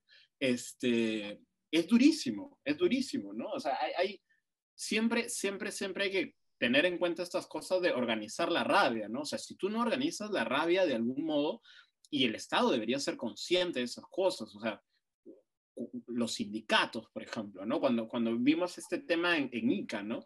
Que no se sabía con quién negociar, ¿no? Y claro, si durante los últimos 20 años has debilitado los sindicatos, ya, pues amigo, ¿no? Entonces, Vas a negociar, ¿no? O sea, ¿con quién vas a sindicato es negociar? prácticamente sinónimo de terruco, ¿no? Sí, claro. Claro. Entonces hay eso, ¿no? O sea, hay como, y otra vez, no es un problema de Lima, no es un problema de Perú, es un problema global, ¿no? O sea, no existe el tejido social adecuado y que además es minado cada vez más por las plataformas, por la economía de la atención y por la rentabilidad de las plataformas, porque al final todo se reduce a un modelo económico, o sea, es un modelo económico, es un modelo para sacarte plata. Y no existe, o sea, no existe esa capacidad de organizar la rabia. Y mi intuición es que esto a futuro va a seguir más todavía. O sea, vamos a ver explosiones cada vez más fuertes de conflictos sociales, cada vez más fuertes de cosas como lo que ha pasado en el Capitolio, ¿no? O sea, es imposible no ver lo que ha pasado en el Capitolio como una explosión efectivamente de estas, si lo quieres ver así, patologías sociales. Claro. Si uno no quiere utilizar el término de psicopatía, ¿no? Si uno no quiere decir, bueno, estos señores han tenido un brote psicótico, ¿no? Lo que puede decir es, bueno, es una patología social, ¿no? O sea, que alguien vaya y tome esto y que sea un conspiranoico y que politice la conspiranoia, Ujú. o sea, eso es una patología social, una patología política, si lo quieres ver Claro. así. Sí, y que claramente además ni siquiera el mismo Trump fue consciente, ¿no? O sea, porque cuando la gente dice fue un intento de golpe de Estado, a ver, yo te voy a decir, ya, ok, en la práctica fue un intento de golpe de Estado porque la gente trató de tomar el Capitolio, Mm. pero siendo un poco más rígido o severo, o sea, para analizarlo, no, pues, ¿no? O sea, porque claramente, o sea, no puede, o sea, fue un intento en el sentido que, claro, entraron, ¿no? Claro. Pero no, no había pues ahí claramente un plan de ponerse en el poder, era más una pateada de tablero, que el mismo Trump, como te digo, no creo que haya sido consciente hasta en qué extensión se iba a capitalizar, o sea, realmente se iba a manifestar esto, ¿no? O sea, él Ujú. ha pensado como lo mismo, ¿no? Va ahí la gente, hace chongo, yo me voy, todo el mundo piensa que perdí y se va con esa imagen, que al final es lo que ha conseguido para toda esta gente y es lo que a él le sirve, ¿no? Pero a mí me preocupa porque independientemente de las posturas de estas personas, ¿no? Que la otra vez leí un artículo interesante que se refería a toda esta gente de manera un poco suelta como los nazi hippies, ¿no? Ujú. Pero es interesante, porque son hippies que al mismo tiempo son supremacistas en muchos casos, ¿no? Pero me pareció bien interesante la manera de llamarlo porque es un poco en lo que se han convertido, pues a veces, cómo se chocan con lo antivacunas y lo anticientífico, ¿no? Está todo ahí. Pero me parece bien loco como, por ejemplo, en la elección de Hillary, o sea, a esto voy, ¿ah? Siento que estos movimientos tienen la lucha, la batalla cultural de manera tan enardecida en las redes, hablando, por ejemplo, del feminismo y las causas reivindicatorias de derechos civiles, ¿ya? Y de igualdad. Tienen el campo de las redes sociales como, ¿no? Valga la redundancia, como campo de batalla de una manera tan potente que creo que pueden generar hastío, ¿no? Y entonces a veces es como que, así como tú dices, hay rechazo desde adentro al que consideran como tibio, ¿no? O sea, Ujú. cuando deberíamos tal vez estar en un momento en donde buscar consensos debería ser un ideal que todos deberíamos, al que de verdad deberíamos aspirar, romper con la polarización. Lo que se plantea como de centro se toma como tibio, ¿no? Usando el ejemplo del Partido Morado, por más que lo hagan bien o mal Claro. y se toma como tibio. Y al mismo tiempo, cualquier visión crítica, o sea, cualquiera que no sea una militancia extrema como un punto, es como, como un revisionista, ¿no? Me hace acordar un poco como los comunistas, ¿no? Antiguos de la Unión Soviética, ¿no? O incluso, bueno, ya no, para no ser tan extremo, pero como el Sendero Luminoso, ¿no? Que eres un revisionista, ¿no? Y y eso a mí me preocupa porque pienso que a estas causas les puede hacer daño. ¿Por qué? Porque en otros lugares ha ocurrido. O sea, que la batalla cultural se hace tan enardecida que simplemente hay una persona que si no se halla de un lado, se radicaliza del otro. Mm. Y en Estados Unidos, por ejemplo, cuando Trump le ganó a Hillary, Hillary salió públicamente a referirse a los votantes de Trump como, no todos, pero dijo, la gran mayoría de ellos podrían ponerse pues en la bolsa de los deplorables, ¿no? Mm. Se refirió a ellos así. Y claro, y al toque ya pues, estás tachando a un gran sector del país, ¿no? Que igual está ahí, ¿no? Y entonces ten en cuenta que eso no tiene un efecto, porque, o sea, Trump en esta reelección que ha perdido, ha sacado más votos que Obama en su primera candidatura. Se ha sacado 70 millones de votos. O sea, es una bestialidad. O sea, Obama sacó 70 cuando ganó y sacó 60 y creo que 7, ponle, cuando se religió 66. O sea, o sea, Biden ha sacado un poco más, o sea, creo que no existe un ejemplo más claro de la polarización que se vive, ¿no? Y tiene toda esta gente, 40% de la población cree que le han robado la elección, o sea, eso no es ninguna broma, pero ¿qué es lo que hace el mainstream? Los anula. Claro. O sea, lo que está pasando ahora es el mismo error que llevó a Trump al poder. O sea, lo que están haciendo es anularlos. Tenían esta plataforma Parler, ¿no? Mm. La sacan de todos los servidores, ya esta gente ahora no tiene voz, y al mismo Trump lo han baneado de Facebook, de Twitter, de YouTube. O sea, y no es que yo quisiera que esté, pero sí me da miedo los efectos que esto puede tener, porque esto no estamos hablando de esos dinosaurios en extinción como son los de Willax. Estás hablando de una gran masa de personas, y todos sabemos qué pasa cuando un líder radical no te representa con efectividad. Te vas al siguiente, que suele ser más radical, ¿no? Por eso cuando decía lo de Willax, comentaba que cuando me hicieron esa pregunta sobre Willax, decía que en general yo no estoy a favor de la censura, porque efectivamente lo que termina pasando es que te radicalizas más y te radicalizas más y te vas a lugares donde ya nadie te ve, pero estás ahí reunido con todos. La mística. Sí, hay un filósofo italiano, Bifo Berardi, que escribió hace años un artículo que se llamaba Guerra, una cosa así como titulada como Guerra Civil, ¿no? Y el pudrimiento, ¿no? The Rotten of the White Mind, una cosa así, ¿no? El pudrimiento de la mente blanca. Y era loco porque, claro, él encuentra en ciertas, tú sabes, pues que en realidad la literatura no es solo literatura, ¿no? O sea, los libros no son solo libros, sino que lo que terminan haciendo es captar o asir ciertas cosas de la realidad y retratarlas o producirlas de manera muy bacán, o sea, muy clara.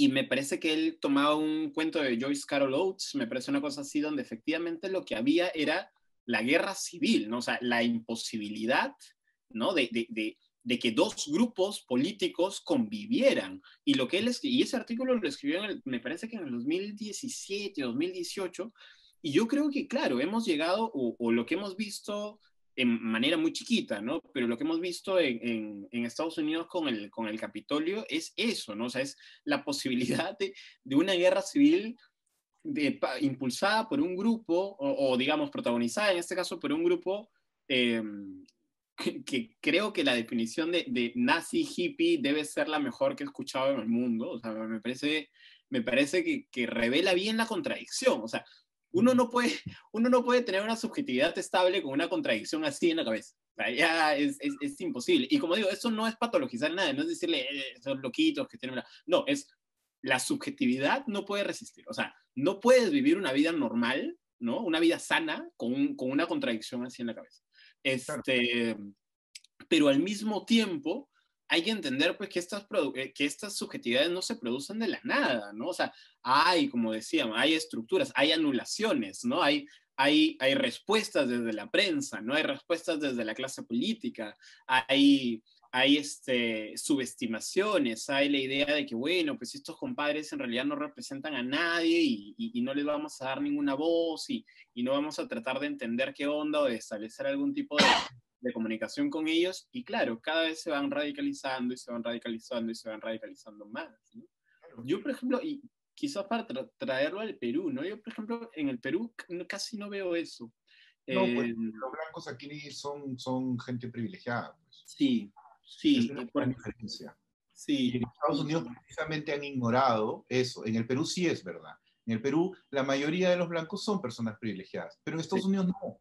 claro, En Estados Unidos los privilegios blancos existen, pero son relativos. claro, Son relativos. a los lugares, ¿no? O sea, pues, a las economías, o sea, porque claro, aquí pasó, por ejemplo, una cosa que a mí me pareció muy divertida, unas chicas de una marca de bikinis, Mm. ¿no? El año pasado, bueno, ya el año anterior, en realidad, pues, el Claro, año el pasado, anteaño. el 2020 no lo cuento, Mm. pero digamos, en el 2019, por las épocas en las que hubo las marchas de Ni Una Menos, ellas Ujú. fueron a marchar en la avenida Sáenz Peña, todas en ropa de baño, porque era una marca de ropa de baños, con los lemas de mi cuerpo no es para tu consumo, yo no me he visto para ti, ¿no? Y Ujú. claro, tú lo veías y era un grupo de chicas, además muchas de ellas modelos, Claro. en tanga y en ropa de baño, en la mitad de la calle, gritándole eso, el único hombre que había alrededor era el portero del Hotel B. ¿Me Claro. entiendes? Entonces, anda tú pues, ¿no? Chica tipo barranquina, privilegiada, guapa, a gritarle a ese señor que es el portero del Hotel B, que es un privilegiado con respecto a ti. Bien jodido eso, pues, ¿no? Sí. Porque yo no, yo entiendo perfectamente, sí, claro, hay los privilegios de ser hombre con respecto, claro, pero ahí estás personalizándolo, ¿no? Saliéndonos de lo colectivo, precisamente entrando a los matices que tenemos que empezar a entrar, ahí pues eso es un despropósito absoluto, ¿no?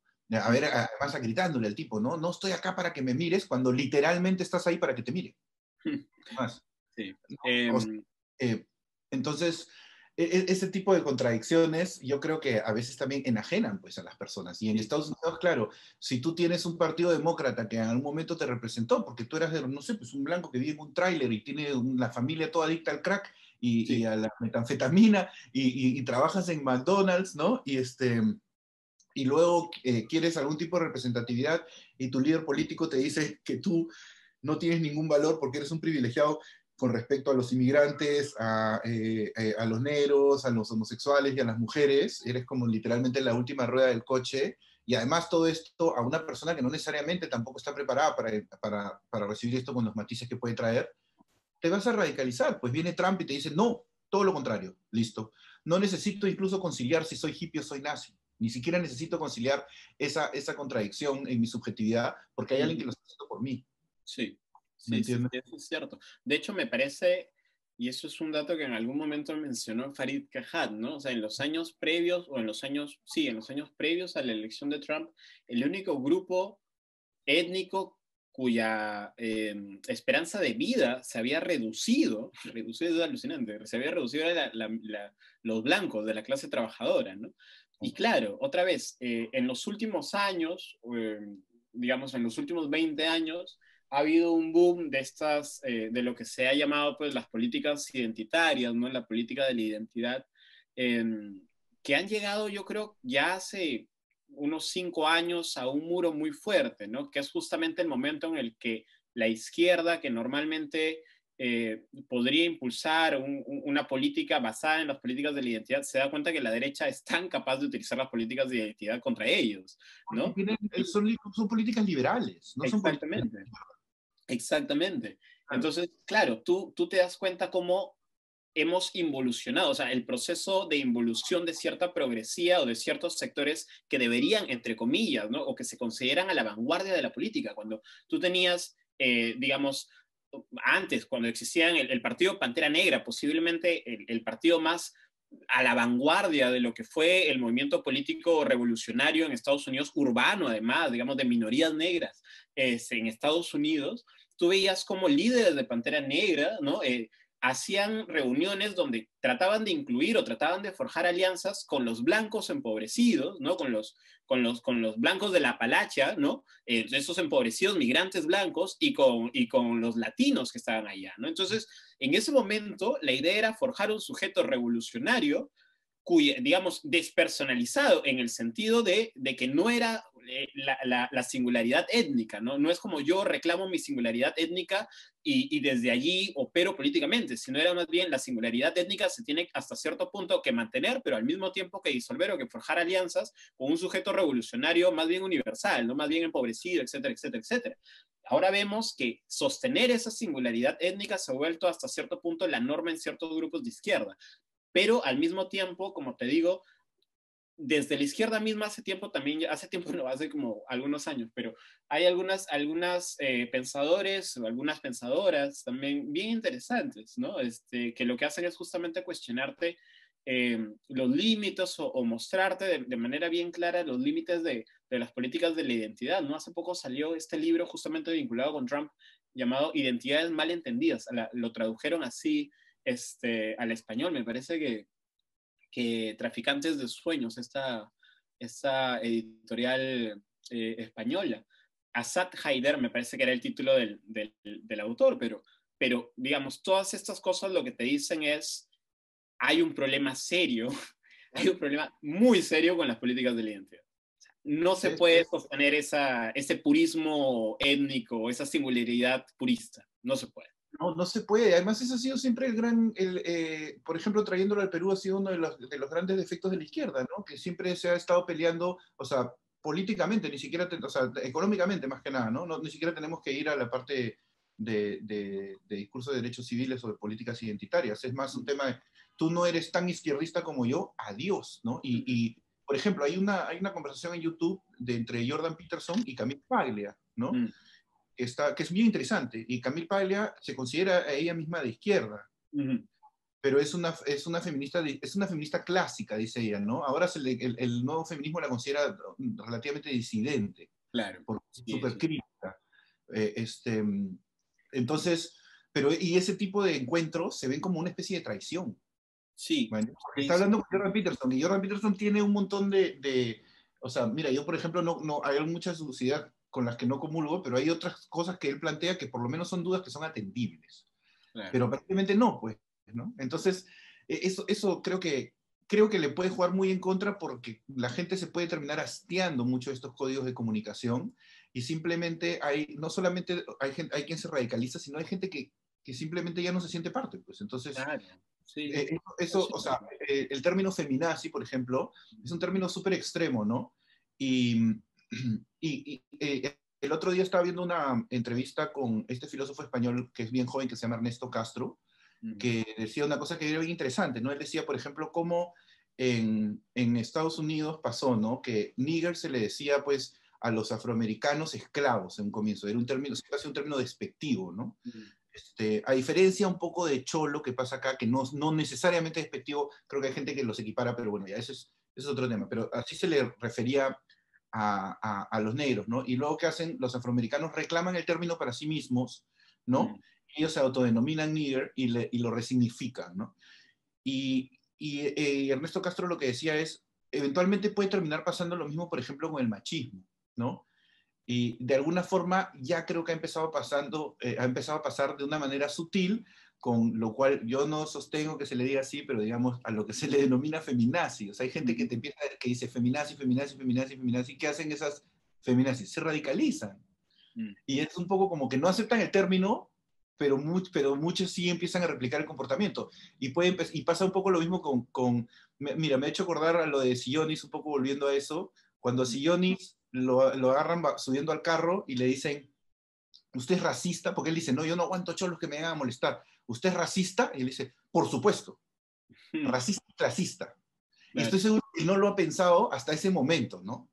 O sea, pero se le arrincona, ¿no? Se le arrincona, y entonces, ¿qué hace él? Pues se afianza en su rincón, ¿no? Entonces, y de alguna manera trata, así sea de manera, pues, torpe, de reivindicar su clasismo y su racismo como una virtud, porque cuando lo devuelve, sí, por supuesto, te dice, ¿no? Hay un orgullo ahí. No, como tú decías, una cosa es loco que se sabe loco, ¿no? Y el otro que no se sabe, ¿no? Él ahí no se siente loco, pero está diciendo como, no, ya sabes qué, ok, si a esto me reduces, pues con orgullo lo defiendo, ¿no? Y siento que puede terminar pasando un poco lo mismo en la batalla cultural, y entonces que los machistas terminen teniendo, mira, es más, fue una cosa que me llamó la atención, porque esta conversación la tuvo Ernesto Castro con un youtuber que se llama Un Tío Blanco Hetero, que precisamente lo que hace es disfrazarse de un hombre blanco heterosexual para criticar el posmodernismo, ¿no? Y porque precisamente es la figura que en teoría no debería poder hablar, ¿no? Entonces, incluso esa figura ya es una reivindicación de eso mismo. Es alguien que dice, ya sabes que si quieres que yo sea machista, bueno, soy machista, pues si así me vas a oír, ¿no? Entonces, creo que puede ser peligroso porque puede terminar debilitando las causas ¿no? Estas y terminar marginalizándolas, ¿no? Y de repente en el momento que digas, esta revolución de género que se venía logró algo, pero ya pues en la contraparte, digamos, la reacción pendular termine minimizándola y termines teniendo grupos como en España Vox, Empoderados, el trampismo en Estados Unidos. Aquí lo de López Aliaga, no vivimos en un contexto como para que eso pegue, creo, pero eventualmente algo así puede pegar, algo como lo de Antauro también, que tiene una reivindicación de clase también, ¿no? Y étnica. O Sí. sea, no sé, yo eso lo veo con miedo. Creo que el futuro ya nos va a ir mostrando hacia dónde va, pero me parece que es bien importante que las izquierdas empiecen a revisar eso, ¿no? O sea, incluso hoy en día está hasta mal visto decir que no eres de izquierda ni de derecha, ¿no? Ayer veía, por ejemplo, eso de dime que eres de derecha sin decirme que es de derecha, ¿no? Tú lo estabas posteando y hay alguien que te dice, no soy izquierda ni derecha, ¿no? Y eso como que yo decía, ya, ok, es verdad, porque hay mucha gente de derecha escondida que suele usar ese argumento, pero es válido, ¿no? Ser ni de Sí. izquierda ni de derecha, ¿no? O sea, si a mí me lo preguntas, yo te respondo depende, ¿no? ¿En dónde? ¿Y para qué? ¿No? Pero eso ya incluso está visto como tibieza, a pesar de que Pero termina... es que justo lo que te iba a comentar es, o sea, me parece interesante muchas de las cosas que dices, pero yo siento que cuando hablas como tú, en literatura le decimos lugar de enunciación, ¿no? Como si Yeah. tu lugar de enunciación estuviese fuera de la batalla cultural, ¿no? Entonces, No, no, tú le claro. dices como, sí, esto yo siento que le podría hacer mucho daño a estos sectores que tienen como las ideas en el lugar correcto. Pero es que igual, o sea, no digo que, digamos, las críticas no sean correctas, no sean válidas, no sean legítimas y tal, sino lo que yo sí creo es, eh, ¿y qué te haría pensar, digamos, que estás fuera de esa discusión, ¿no? O fuera de esa batalla cultural ahora mismo. Eh, entonces es interesante, ¿no? Otra vez, porque lo que yo creo que muchas veces pasa es eso, o sea, sentimos que estos debates pasan alrededor de nosotros o que las polarizaciones pasan alrededor de nosotros, ¿no? Y que nosotros no tenemos, eh, digamos, algún poder o algún tipo de facultad para poder efectivamente incidir en ellos, ¿no? Y yo creo que justamente lo que se debería hacer, y ya lo decía antes, era o sea, primero forjar camaradería, forjar solidaridad en el sentido de que, puta, claro, o sea, lo que estamos haciendo ahorita, ¿no? O sea, uno no siempre puede ir al choque, pero el espacio de la solidaridad y la camaradería es el espacio donde justamente uno puede decir estas críticas sin sentir necesariamente que está atacando al otro, sin que el otro se sienta atacado. Pero Claro. ojo, o sea, lo más importante, como te digo, o sea, en el momento en el cual uno acepta que es compañero de la otra persona, en el momento en el cual se establece este tipo de relación, tú ya estás siendo parte, digamos, entre comillas, de ese bando, o tú ya estás siendo parte de esa masa social que tiene ciertos, digamos, objetivos en común, compartidos, por los cuales vale la pena poner el hombro, vale la pena poner, digamos, el pecho, y etcétera, etcétera. O sea, a lo que voy es, yo creo que cualquier crítica es válida, o bueno, no sé si cualquiera, pero yo creo que las críticas son válidas y creo que las críticas a la izquierda son válidas. Y te lo digo como alguien que ha militado en la derecha liberal por años. O sea, yo no soy una persona que a los 15 años salió del colegio y a los Sigrid Bazán se fue al Partido Socialista. No, yo soy una persona que hasta hace poco, hasta hace unos 3 años, se identificaba como un liberal de derechas y chambeaba en un diario liberal de derechas y cuya la mayoría de amigos eran liberales de derechas. Y como yo a veces bromeo, el mejor lugar para volverte de izquierda o uno de los mejores lugares es discutiendo con tus amigos de derecha, porque te vas a volver de izquierda sí o sí. Pero lo que voy con esto es en el momento en el cual uno decide participar de estos debates y forjar esta solidaridad y forjar esta camaradería, lo único que se te pide a cambio es decir, ok, yo me comprometo, ¿no? A impulsar estas banderas en común, porque finalmente son banderas que a mí también me parecen valiosas defender.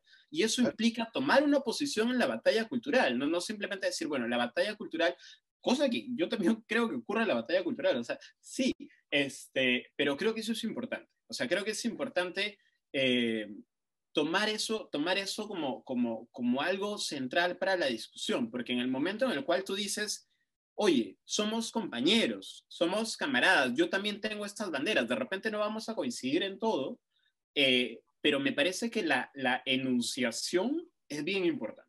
La enunciación es bien importante. Ahora, si tú, como te digo, no te quieras denominar de izquierda o de derecha, ok, pero en el No, momento en el cual tú dices, yo tengo esta bandera por la cual luchar y yo creo que es válido y yo me voy a comprometer en un proyecto, yo me voy a comprometer en una idea, a defenderla, a poner mis recursos a disposición, ese es el momento en el cual se pueden empezar a discutir de verdad estas cosas, ¿no? Ahora, por supuesto, lo demás, yo sé que un contraargumento a esto podría ser ya, pero entonces te vas a parar peleando con la gente que no opina como tú o que no está dispuesto a hacer esta crítica.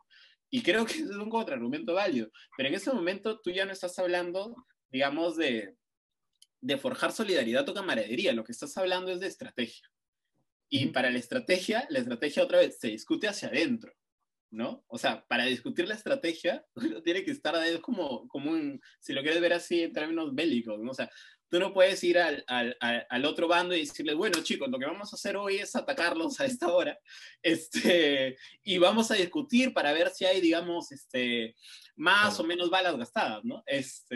Creo que es importante tener eso en cuenta. O Sí, sea, sí, sí. Lo que pasa es sí. que a mí me pasa que siento que mi intención es un poco más romper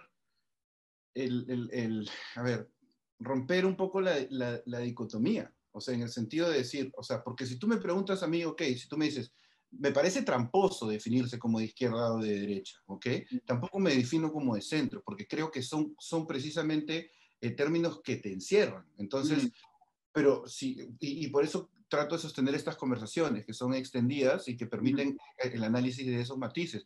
Porque si tú me preguntas, por ejemplo, si económicamente en el Perú o civilmente en el Perú soy más de derecha o de izquierda, a ver, depende de qué tema. O sea, yo estoy totalmente a favor de la despenalización del aborto, y no solo por liberal, o sea, y si me hablas, por ejemplo, de desregular en el Perú, mm, ¿no? mm. Económicamente, ya, pues con la desigualdad que tenemos, no, pues, o sea, hay cosas que sí, hay cosas que no, pero nosotros no podemos hacer acá como si fuésemos que todo lo dictamine el mercado con los enormes niveles de desigualdad que tenemos.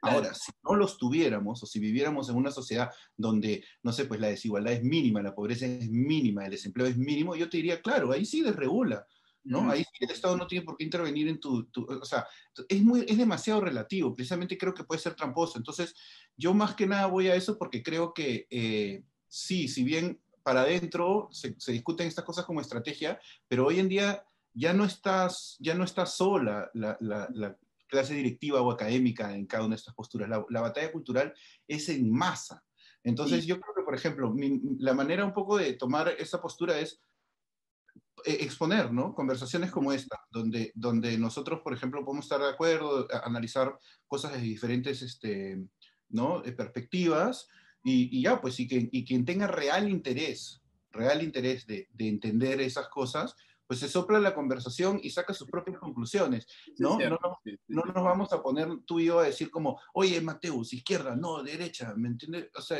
para eso entra Facebook y para que leas al estúpido que dice, "Oh, ¿cómo puede ser que seas de izquierda si tienes un iPhone? Hasta ¿Cómo puede tú, ser que seas tú de derecha si estás usando tus vacaciones?" Eso pues, es un nivel bien básico de la discusión, ¿no?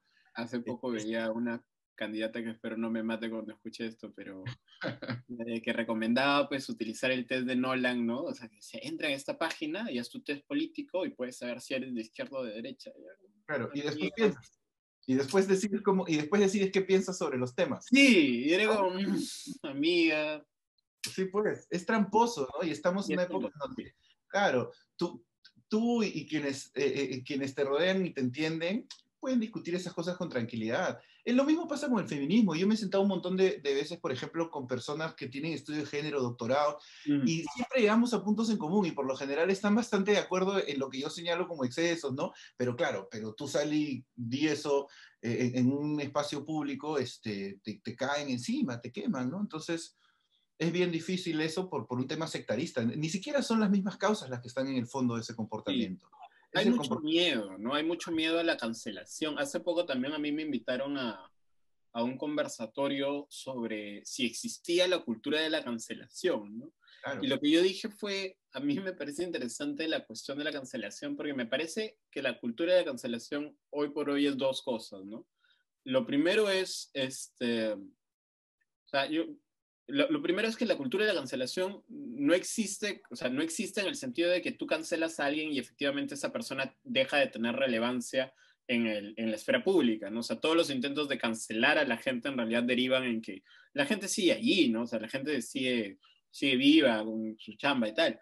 Bueno, ¿no? Pero la segunda cosa que dije ahí es que la llamada cultura de la cancelación en realidad es un malestar de la izquierda, o sea, es la izquierda no sabiendo qué hacer, o de cierta izquierda en cualquier caso, ¿no? Pero es el malestar hasta cierto punto identitario, hasta cierto punto purista, ¿no? De una izquierda que no sabe ir más allá de simplemente no lidiar con las ambigüedades, ¿no? O sea, o te cancelo y ya no discuto contigo, ¿no? Y te aparto y bla, bla, bla, y bla, bla, bla, ¿no? Entonces hay mucho miedo a eso, hay mucho miedo a que te cancelen, hay mucho miedo a que te, como tú dices, a que te excluyan, ¿no?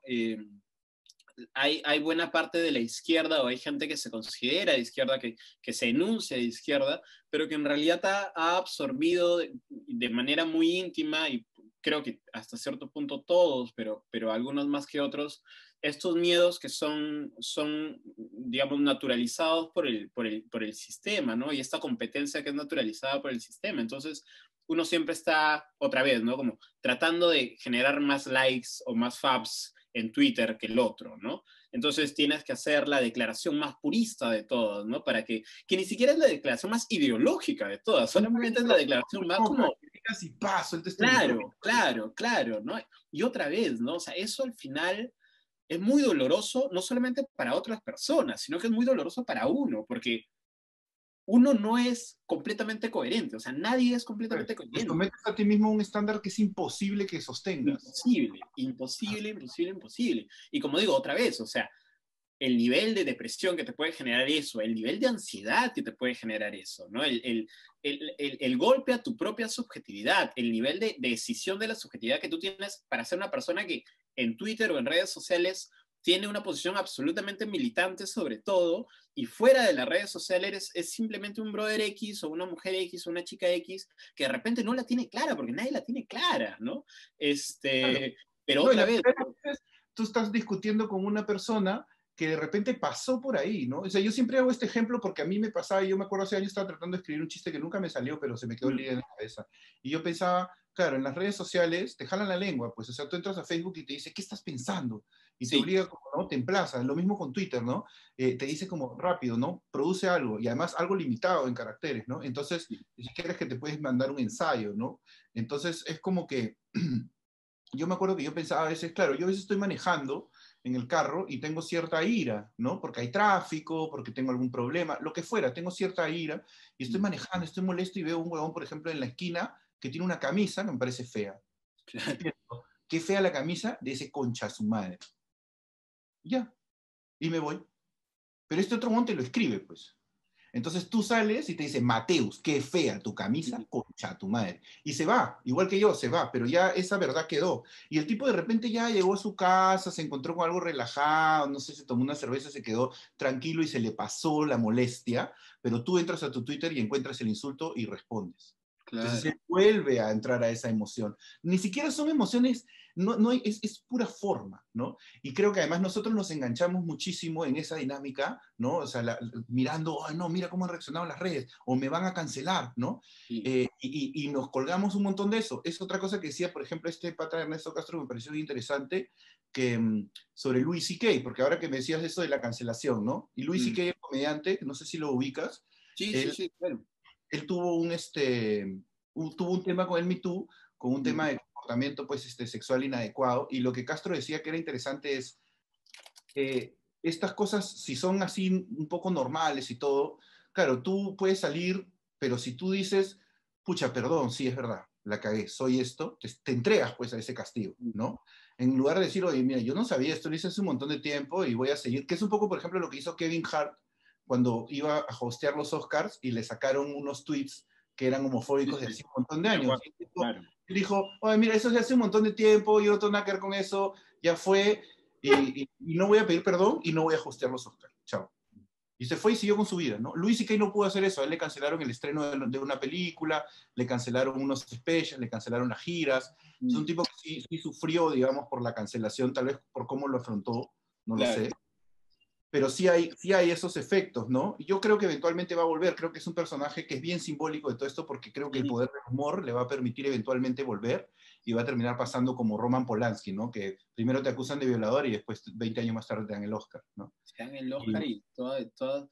Y lo de Polanski es además interesante porque, como efectivamente pasó con el Me Too, las, digamos, las reacciones y las comunidades y las ideologías también se distribuyen geográficamente, ¿no? Entonces, con el Me Too pasó que en Estados Unidos había una postura muy fuerte, ¿no? Pero en Francia, ¿no? Hubo esta respuesta, ¿no?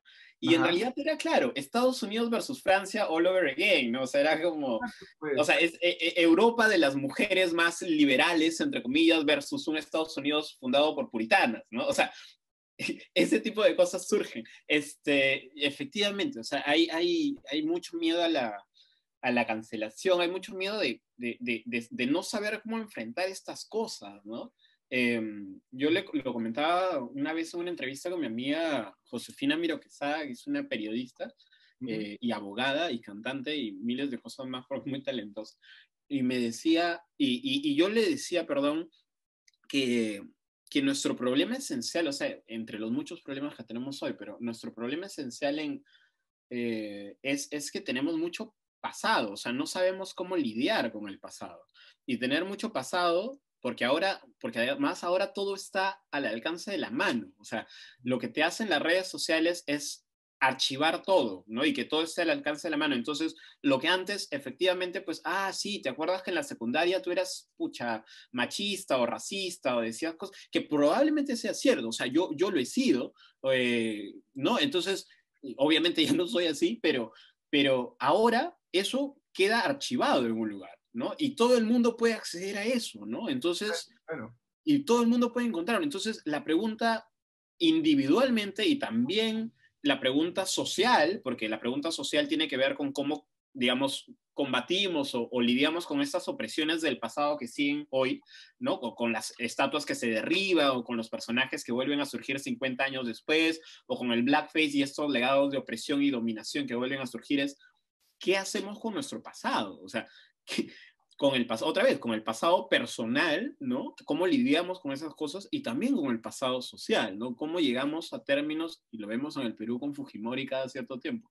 pero ¿cómo lidiamos, no? Sí, Y lo que le decía también a Josefina era, y así lo quieres ver más en términos psicoanalíticos, si quieres, tener mucho pasado significa también tener mucho inconsciente, ¿no? O sea, es un inconsciente que está ahí constantemente perturbando, mostrando síntomas, pero al cual nunca puedes acceder del todo. claro, claro. Sí, no, y hay que aprender pues que, ah, que precisamente eso, que aprendemos, ¿no? Y que cambiamos. O sea, porque cuando veamos este podcast en unos años, probablemente no estemos de acuerdo con muchas de las cosas que hemos dicho, las veamos distinto, podamos Sí, ofrecer matices nuevos, ¿no? Ojalá, ¿no? Esa sería la idea, grabamos otro. Pero en todo ojalá, caso, sí, sí, o sea, es así, ¿no? Mira, Liam Neeson, ¿ya? Estrenó una película, el actor este, ¿no? Que es más cierto esta imagen de macho, ¿no? Él sí, estrenó una película hace unos años y pasó una cosa bien loca. Le preguntaron, eh, porque era una película sobre venganza, ¿ya? mm, Es un personaje que emprendió una venganza. Entonces a él le preguntaron si alguna vez había sentido la necesidad fuerte de vengarse de alguien. claro, Y él contó lo siguiente. Él dijo que él, cuando era joven en Irlanda, una amiga suya había sido violada por una persona negra, mm, ¿ya? Y que él tenía problemas de alcohol. Entonces que después de eso, él iba a los bares y cuando se emborrachaba y veía personas negras, sentía mucha rabia. Pero claro, que esto lo había perturbado, con el tiempo había aprendido que estaba muy mal, ni siquiera había actuado, ¿ah? Pero él sentía mucho rechazo, ¿no? O sea, básicamente lo que él dijo es, a mí me pasó esto y esto degeneró en un sentimiento racista mío, ¿no? Que luego aprendí y dejé atrás.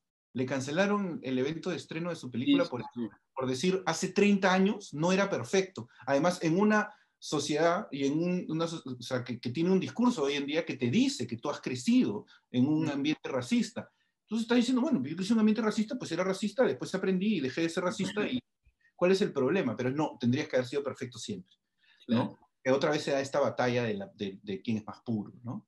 Y, Sí, y sí, pues, o sea, y ahí siempre los canceladores terminan cancelados, ¿no? O sea, eso es lo que sí, termina pasando, es lo que pasó a J.K. Rowling, por ejemplo, ¿no? O sea, sí. no Creo sé. que tenemos, o sea, el gran reto hoy es la ambigüedad y o sea, el pasado tiene que ver con esto, ¿no? El gran reto es la ambigüedad, ¿no? No somos seres, o al menos en el tiempo en el que vivimos por la economía de la atención y por la economía de las plataformas y por la prensa, no somos seres sociales, es decir, que toleremos muy bien la ambigüedad, ¿no? La ambigüedad comunicativa, la ambigüedad política, la ambigüedad subjetiva, si lo quieres ver así, ¿no? Porque pensaba, por ejemplo, en el ejemplo de Liam Neeson y claro, o sea, probablemente no lo hayan cancelado por decir eso, por el hecho de decir eso, sino porque cuando lo dices, hay un periódico que lo saca y lo pone de titular algo así como Liam Neeson hace 30 años quería golpear negros, ¿no? Entonces, en el momento en el cual eso explota en visitas, en redes sociales y empieza a circular por todos lados, la gente se asusta, ¿no? Dice, ah, nos van a cancelar, ah, van a hacer un boicot, ah, van a protestar, entonces mejor cancelar la emisión de la película hasta que pase todo, en fin, no sé, ya tendrán sus razones, en fin, pero otra vez, o sea, creo que ese problema de lidiar con nuestra ambigüedad política, con nuestra ambigüedad de nuestra propia subjetividad que nos resulta intolerable, es algo que si quieres se acrecenta muchísimo con la forma en la cual circula hoy la información en las plataformas, ¿no? Sí, es nuestra gran misión, pues, ¿no? Nuestra misión es poner nuestros esfuerzos en observar, pues, los matices hasta que se nos haga un ejercicio cotidiano, pues, ¿no? Sí, Eventualmente algunos sí, lo podrán ir consiguiendo y otros no, pero supongo que de repente tal vez, pues, la batalla cultural empiece a pasar por ahí, ¿no? Yo digo, entre quien está radicalizado y quien está tratando de desideologizarse. Espero, es un poco la... Ojalá, ya veremos, pero voy a cortar la grabación aquí, Mateo. Quiero agradecer dale, gracias. por tu tiempo. Ha estado muy entretenido esto, la verdad.